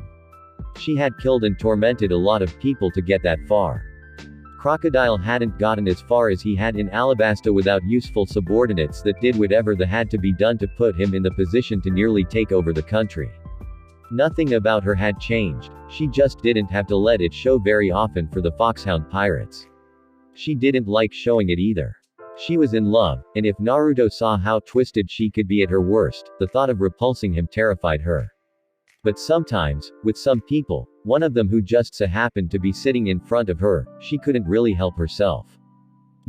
I'll turn you all into babies and see which one of you sinks the fastest when I throw you overboard. Bonnie snapped at her, despite knowing that attacking as she was would be suicide. "I'm thinking it'll be you, Albatross. I wonder how Uzumaki would like that." The vitriolic insult slid off of Miss Valentine harmlessly. "I don't like you, for a few reasons, and you just keep adding on to them." Her smile became significantly more ominous as she continued, "You don't threaten my lover. He might be stronger than me, so strong that he doesn't need anyone protecting him, but let's just say I'm a little petty when it comes to that sort of thing. So here's what's going to happen. I'm going to ask you some things, and you're going to answer me, savvy? I'm going to kill you. I'll never forgive you for this." She should have seen something coming when Miss Valentine hadn't given her anything that she'd have needed a metal utensil to eat. Probably to avoid her trying to stab it through her eye when her treachery was revealed. "I don't care. Okay, first question. What's your problem with us?" Once more, Miss Valentine paused as she realized the absurdity of that query, "My drugging you aside." From the look on Bonnie's face, she did her best to fight it, to give a belligerent, worthless reply, but whatever she'd been given literally forced it out of her. "Your captain, wherever he goes, everything gets worse. That island we met on, then Sabayati. And when that actually would have been useful, where was he? That retard." Straw Hat stuck his nose in. "Aren't your crews joined at the hip?" Miss Valentine's smile dropped when it hit her what the pink-haired pirate was talking about. "You're talking about the war for Fire Fist Ace. The resulting glare, you all didn't show your faces during the war. And he's showing up now after it's over. They weren't anywhere near Marineford during the war, for Luffy, and for Boa Han. Because they asked him to. Because they needed him to." Petty girl. Lashing out at anything to rationalize her own anger and sorrow. The polished, refined crew member of the natural disaster, Byron said, drawing his seat nearer to Bonnie. "Whitebeard was a hero to many pirates. That kind of freedom, to do whatever you want, and that kind of strength, to you're the same thing for those you care for. You don't know anything. You're as cruel as a child. I wonder, is it something to do with your upbringing, or is it something the government did to you?" As if something came together in his mind, he decided to sat his curiosity with one question: "How old are you really?" "Byron," Miss Valentine started to say, until she saw how hard Bonnie was trying to fight answering that question. Even with the serum she'd been sped, she doesn't need to answer that. "I don't care about that." Turning his gaze to Miss Valentine, he nodded before standing up and walking away without another word to the shaken Bonnie. Miss Valentine observed her for another moment, in her reaction to what their musician had asked her. Leaving the kitchen to find Byron sitting at his piano in the common area of the ship, she stood behind him as he idly played a tune. He didn't seem to be focusing on anything, even what he was doing, which seemed to make his playing at the level he was doing it all the more impressive. Why'd you ask her that? Consider it a morbid observation, he said, never taking his eyes off of the keys in front of him. We're releasing her anyway, are we not? Pay it no mind. Well, yes we are. But I can't ignore it now. You've ruined the mood I'd set for the interrogation. I want to know why. Her tone was light, as usual, but the undertone wasn't. She had questions, and now that she apparently wasn't going to get them from Bonnie, she wanted them from Byron as to why not. The man had been a pirate captain before he'd been taken as a slave. He had seen many things, and had been adept enough to garner a crew to sail on the Grand Line. He'd picked up on particular things, especially regarding people. She responds to things like a jaded child, instead of how a full-grown adult and hardened sailor would. Running away, blaming others, seeking vengeance for slight offenses, and what exactly is her power? The power to manipulate age. Anyone's age. Oh God. You don't think? Byron hurriedly cut the question off at the P. I don't know. The two lapsed into an uncomfortable silence, one that made Miss Valentine thankful for the music being played at the moment. Outside on the deck, was it possible to become jaded at the sight of amazing things? When new to the ship, members like Perona looked at everyone with a fish-like expression, just looking for one other person to share in the amazement with her, and found nothing. She wasn't sure what surprised her more. What Naruto had just done, or the same stuff as always attitude that most of them had toward it. It was probably easy for Miss Valentine, seeing as how she never seemed to take anything too seriously for very long. She was also a lover of Naruto's and more than once had shown that she could direct certain actions of his with food. No matter how powerful he happened to be, one of his bigger weaknesses happened to be through his stomach. For Soren, it was more than likely because he was easily the second strongest on the ship and was utterly convinced that given a short amount of time, he could manage feats of a similar nature on his own to some degree. It was a rather respectable outlook. That kind of confidence had to come from somewhere other than the bottom of a bottle. Polly had probably thrown out any inhibition to the insanity that he probably had before after Eni's lobby, while Vivi was trained by Naruto and saw him as something of a protector, so she wouldn't possibly be afraid of him. To Johnny and Yosaku, Naruto was their hero, so they saw him as more of an aspiration to try and live up to, rather than a figure to fear. Nojiko still found reasons to be surprised every single day, but she also kind of had Naruto whipped. Enough said about that. How are you supposed to fight that? Perona asked, gesturing with her hand in the direction that they had long since sailed away from. They didn't need to be anywhere near the site of the battle to see what it had caused, and since Naruto had teleported back to the ship after it was over, there was no need to stick around. I don't get how, or why anyone or anything would ever need to be that strong. What's the point? You just saw the point, Polly said, idly leaning against the mast, smoking away on his cigar, because other people that want to kill us, can do that. It was comforting to know that she was basically sleeping with someone who could be that destructive, other than just knowing that others who were out to get them could. In essence, Naruto had made a volcano with some help, and then had almost literally beaten it up while it had been erupting. This all occurred in under an hour. Out of sheer curiosity, Perona had gone astral since she hadn't been asked to do anything and probably wouldn't have anyway. This had been done so that she could safely watch one of the identified scariest new villains in the world take on the most merciless, feared Marine Admiral in existence. She had been incapable of having harm befall her while in that form, but she had still been terrified. And then the same person that had instilled that fear had gone right back to the ship. By the time Perona had returned to her body on board, Naruto had been in the middle of being coerced into getting medical attention by their resident doctor, who other than rudimentary swordsmanship and her sword itself that transformed into an elephant was basically powerless. The quiet brushing of Kurama's four paws walking on the GRY deck pulled her attention to him. Every so often, for one reason or another, times call upon that kind of power to be required, Kurama said to the ghost girl. When it is, there's always at least one person who answers. It's just that circumstances surrounding Naruto kept him around longer than when his kind of strength was needed. A vulpine grin crossed his face before he walked away. You could call him a relic if you'd like, a reminder, because that's what he is. There aren't any like him where we come from anymore. Upon hearing her silence and feeling her eyes remain on him, he stopped walking, his tails visibly drooping as he came to a realization. You weren't listening to a word I just said, were you? All she did was continue to stare longingly at him, having almost entirely ignored his old man-like bit of exposition.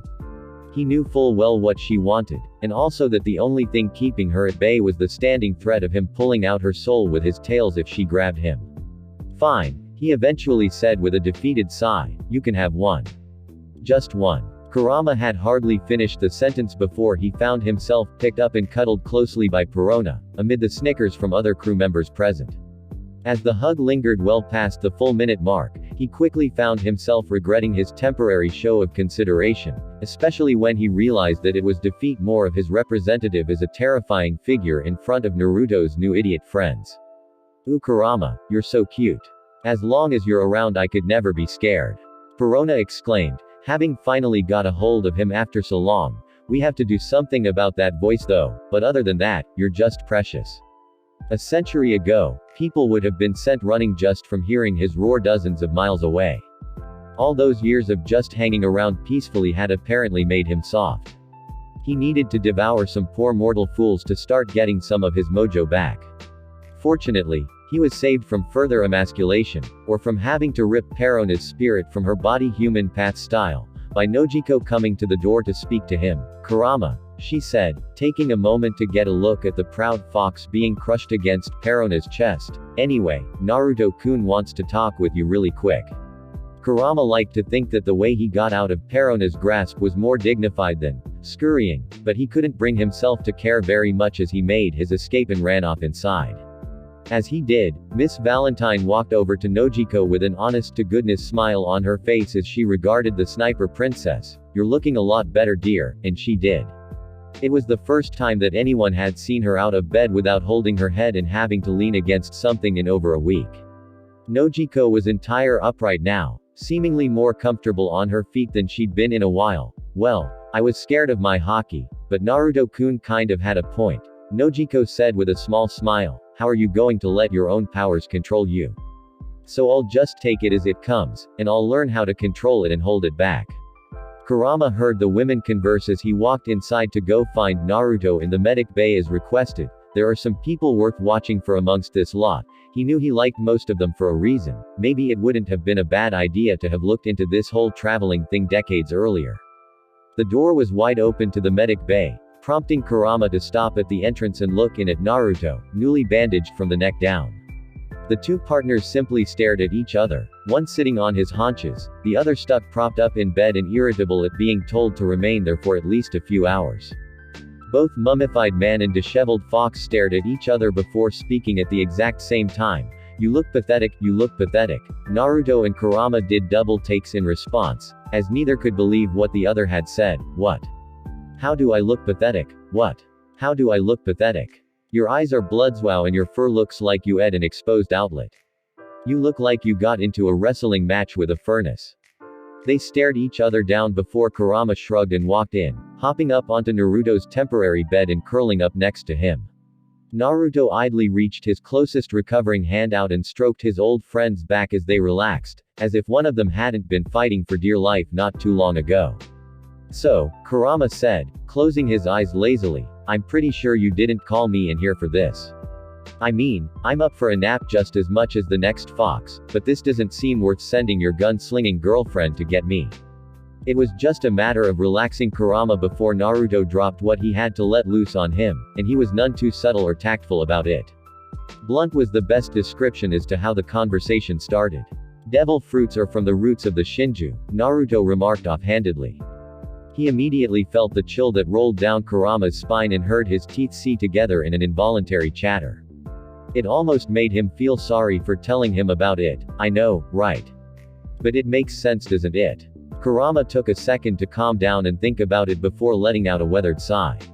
It would have been irresponsible to ignore it, no matter how much he wanted to. Too much sense. And I'm fuming that you think this is a problem. Well, not a problem straight up, at least I don't think. But just in case it is one, this isn't really something we can just walk away from, ya know.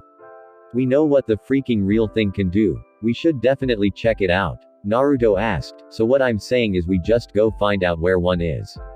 It could be nothing, but I just want to play it safe. The things had apparently been around forever, and he hadn't heard of them acting up, even when the tree had been restored back during the Fourth Great Shinobi War, so they probably didn't hurt people. Maybe it was just because he hadn't known to ask about them. Everyone else accepted the devil fruit trees, so he did as well.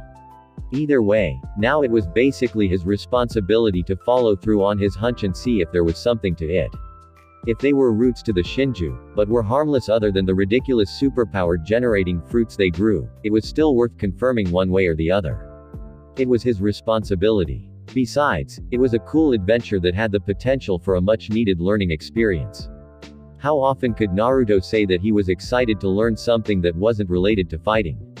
Once every 10 years maybe, if that. Soren. Naruto suddenly called out as he saw the bald, tattooed youth walk past the medic bay. Come here.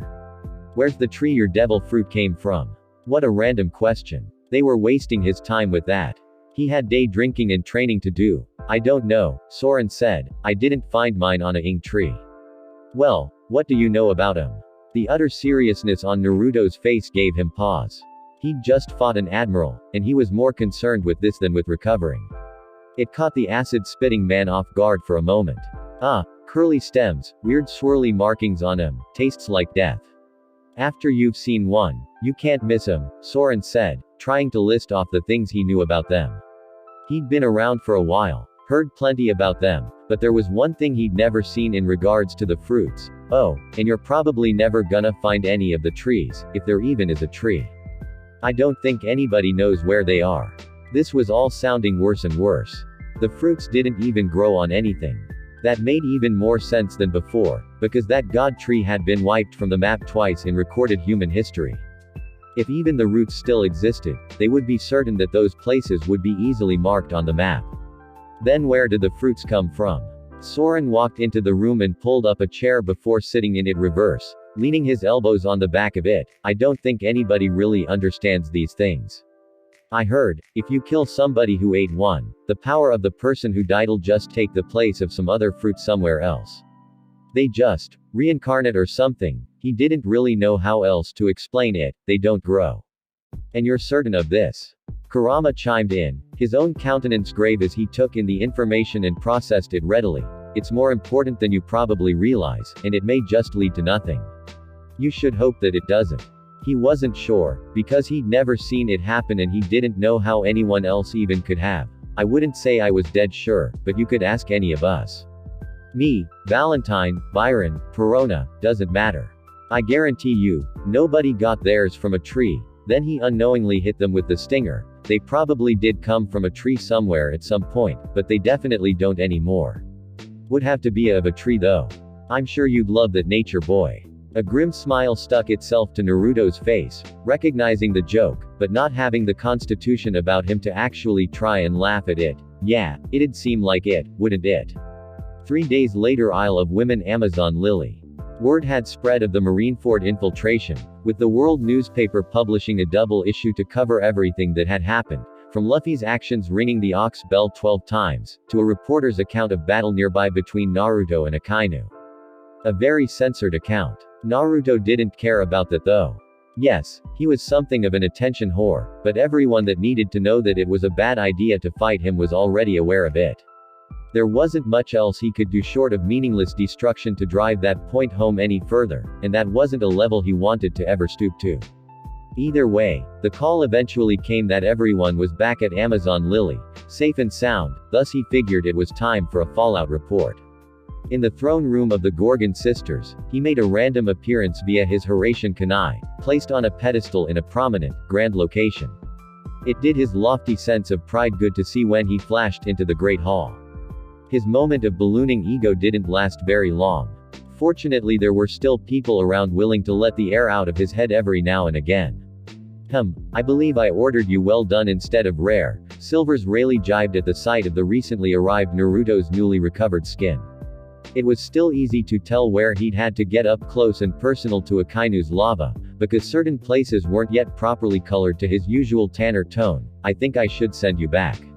Oh ha ha. My glorious, golden crisped Rayleigh. Naruto said, effing him the middle finger in return despite the grin on his face. If it wasn't so hard to leave scars on me, I'd probably have more than you do right now. Speaking of scars, how's Luffy? Rayleigh smiled at the show of concern. He's almost back to fighting form. The Heart Pirates had even left, as Trafalgar Law was no longer needed to oversee his health. And while they were on that point, I actually wanted you here to say goodbye for now.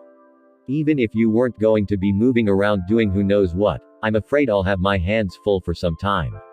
I've got 2 years to turn that boy into the Pirate King. Pirate King, huh? Luffy.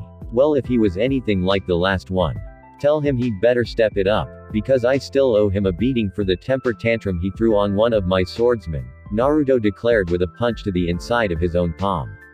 With that message being sent, he threw his arms back up behind his head, lacing his fingers behind his neck as he closed his eyes. Besides, I've got stuff to do too. Oh. Color Rayleigh interested. If there was something that actually had Naruto's attention, it had to be something worth looking into. Like what? Naruto opened up one of his eyes from his squinted gaze just so that he could lock his stare onto Rayleigh. Does the word Shinju mean anything to you? He asked, as if the answer would have opened an entire new door as far as their loose affiliation with each other had gone so far. Rayleigh was slightly taken aback at the sudden shift in tone. Was it really that severe of a topic? I can't say it does. Why? And just like that, the mood went back to friendly and positive again. Don't worry about it. It's probably better for you because you don't. I'll just say I guess my people were really kinda self-centered if we thought that our world-ending stuff wouldn't trickle down anywhere else, as if all of that hadn't been ominous. Anyway, I'll catch you later. The two parted ways, with Rayleigh planning on putting the finishing touches on Luffy's intended training while he was using that last day to recover. Rayleigh felt a measure of comfort at seeing Naruto, at a time where Whitebeard, one of the last remaining vestiges of the days when it was his generation's time, was newly deceased. They weren't close friends and confidants, but there was some sort of unspoken understanding there.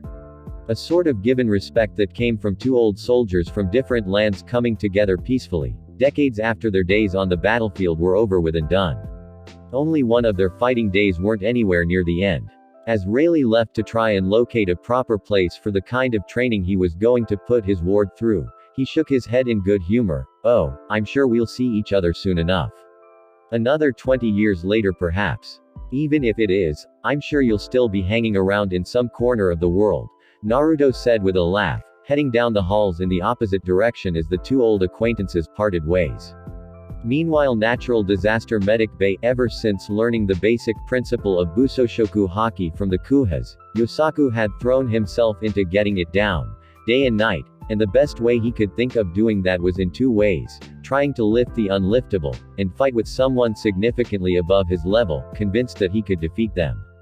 Between trying to lift things that were back-breakingly heavy, even by his standards courtesy of Miss Valentine's Kilo abilities, and constant spars with Soren that pushed the limits of how violent a friendly melee encounter could become, he'd been burning the candle more than ever before. Being that the well-being of the crew members was the primary concern of the ship's physician, Murat called him for a physical to make sure he wasn't tearing muscles, damaging ligaments, or hurting himself in some other way. Yosaku's lazy grin caught Murray's eye as she flitted around the room, moving through test after test that she felt the need to run on him. So, not that I don't love spending time with you, Yosaku said, never dropping his demeanor as he sat there in his skivvies, but why'd you want to run all these tests?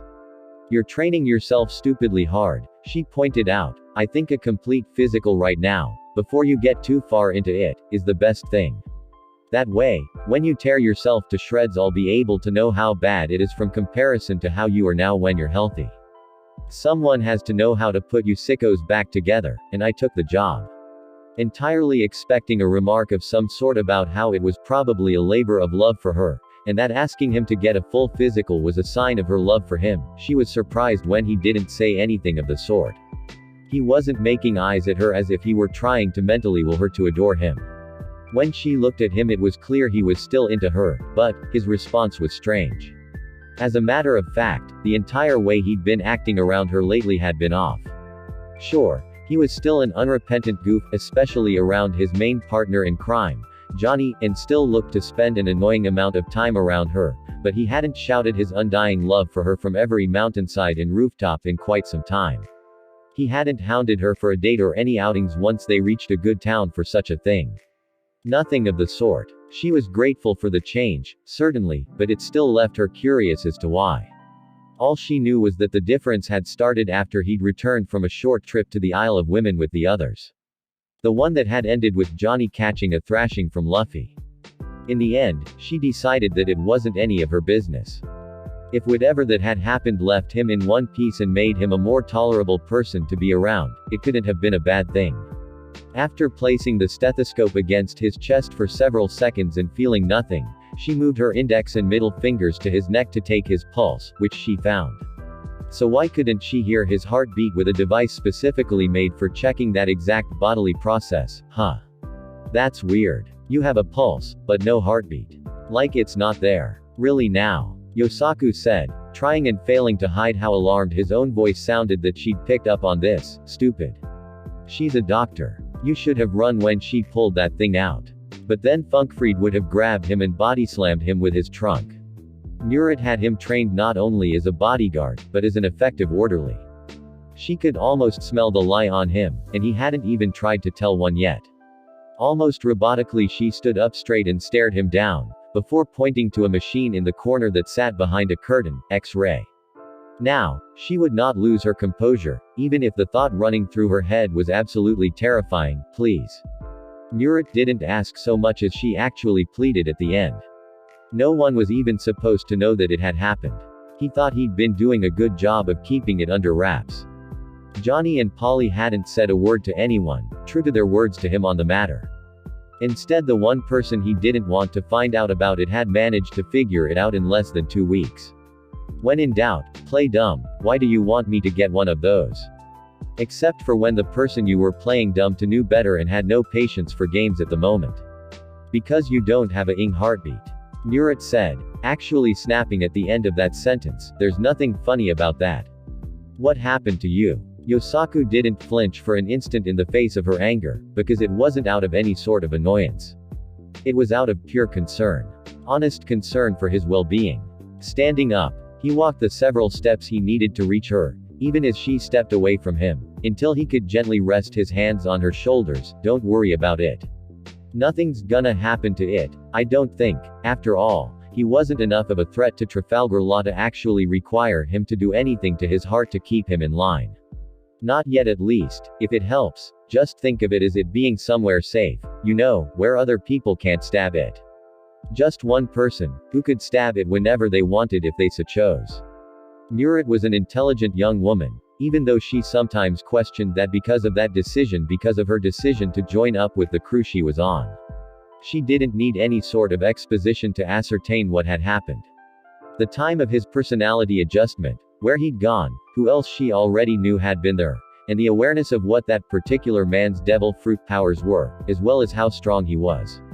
Murat stumbled back a few steps until she bumped into Funkfried, trying to collect her thoughts and only finding one logical solution off the top of her head. We have to tell Naru. No. Don't, Yosaku said, more serious than she'd ever seen. Don't you look at me like that. Not you. Anyone but you, he told her. I don't want Naruto Anaki's help, and I don't want your god pity. It's not pity, it's common sense, she attempted to reason with him. Common sense. It was almost enough to make him laugh. As if that ever had any place in his life. It didn't. Not since he'd taken that first step onto Naruto's ship way back in the East Blue. People, Murat especially, had told him quite candidly that he and the other swordsmen on board lacked it in spades. Liar, Yosaku said with a stark sort of bluntness, that way you're looking at me right now, I hate it. I'm not the smartest guy, and I'll probably never be the strongest guy in the world either, but I don't want you to think of me as someone who needs to be saved from his own bad situation. Yes, Naruto could probably handle it. If Murat told him, instead of going off on the adventure they were about to embark on, in search of some last remnant of the threat from his lands that possibly still stood, over 1 millennia old, he would postpone it and search high and low for the heart pirates and take Yosaku's heart back, no matter how long it took. No matter how far away from their current aim it threw them. That would have been so easy, instead of trying to get strong enough to take it back himself, wouldn't it? But it would have killed Yosaku inside, and to the power swordsman, it wasn't worth it in the least. If I can't stand up for myself, and deal with my own problem, what in good am I? So if you have even the slightest bit of self-respect for me, don't tell him. He doesn't need to make everyone else's problem his too. Please. And if I do, well, it's good that this isn't some stupid thing that's supposed to impress you, isn't it? He began almost cryptically, it's for me. Because if you did, I'm through with you. If that even means anything to you. Whether that was an effective ultimatum or not didn't matter. It wasn't meant to be. It was just the truth. If she told Naruto, he wouldn't do anything but try to reason with him. Still, he preferred not having him know at all. The two didn't move or take their eyes away from each other for the longest time. Yosaku didn't know if it was because Murat was trying to will him into backing down, if she was trying to process everything she'd been told, or if she thought that if she waited long enough he'd lose his nerve, but he didn't budge. He didn't know how long it took. All he knew was that when they'd began speaking, the sun had been up, and by the end of it the horizon burned orange with the arrival of dusk. Got it, I hate you for this, Murat exhaled, clearly troubled by this entire situation to a visible degree. I won't tell. Doctor-patient confidentiality and all that. But, hand on Funkfried, she transformed him into his half-elephant hybrid form, pointing him right at Yosaku before lowering the living weapon with a sigh. If this winds up getting you killed, I'll never forgive you. Yosaku nodded and walked over to his clothes, quickly putting them back on before leaving the room, his face stony. For what it's worth, I didn't ever want you to know at all, he said, reaching the door, hand on the knob before turning with a reserved smile. I'm glad you care though. Murat had gotten herself to her desk, back turned to the door, hugging Funkfried's hilt tightly enough that her arms shook. Go train, you stupid swordsman. With Naruto Isle of Women Amazon Lily. You look like you're thinking about something. Maybe, Naruto said, looking out at the sky as he took some time to think. Hey, if I asked you to do something for me, could you? It wouldn't be much. Anything he wanted. Anytime. All he had to do was ask. Oh, if only he knew. If it's within my power, I'll consider it. Naruto turned his head halfway and smiled at her. Hey, don't take it like it's some whole big thing. Just, if you come across a devil fruit or something, could you call me? I need to check something about them, and apparently finding them is some whole, 1 in a million, kind of deal. I don't want to eat it or anything. Just study it. Study, you say? Han said, the only outward sign of her humor at what he was saying being a slight upward tilt of her. That doesn't sound like it would be your forte. You say that, but I'm pretty good at figuring some things out when I really need to, ya know. And he definitely needed to figure this out. Sure, the world had been turning for almost 100 years after the last time he knew of the world being threatened, but from experience, that sort of thing could linger for countless years if you weren't sure it was nipped in the bud. So, you know, keep an eye out for me if you could. And what would I get in return? Naruto was originally of a mercenary society, so recompense for services rendered was the furthest thing from being foreign to him, but after his fight with Akainu, the thought of it kind of made him twitch. That one was really helping Luffy instead of helping Han. The Kuja pirates didn't get anything out of that at all, he reasoned to himself with a sea of his. Well, it's probably gonna take a while, so anything I guess. Anything, you say? Once again. Oh, if he only knew. Wait, no. What about Luffy? She still, but Naruto was It was enough turmoil to cause a migraine. Anything you want. Naruto repeated for confirmation purposes, literally feeling the emotions in the woman next to him spike thanks to his returned sensor abilities. Goodness, she seemed so conflicted. He couldn't get a proper read on what she was feeling. As long as you don't want me to kick a puppy or something screwed up like that. You know how to get to me. I'll keep that in mind, she most certainly would. Naruto was nothing if not accessible, and the future looked like it would be quite interesting for the entire world as a whole. Do not do anything else foolish anytime soon, if you could. Come on now, Naruto told her, more or less driving this point home for her. You know I'm not gonna make a promise I can't keep. Interesting for the entire world if it lasted long enough as a whole to realize as much. It was all a matter of time now. Thanks for listening. I hope you guys liked it. Don't forget to subscribe and leave a like for more what ifs and support the author. See you guys in the next video.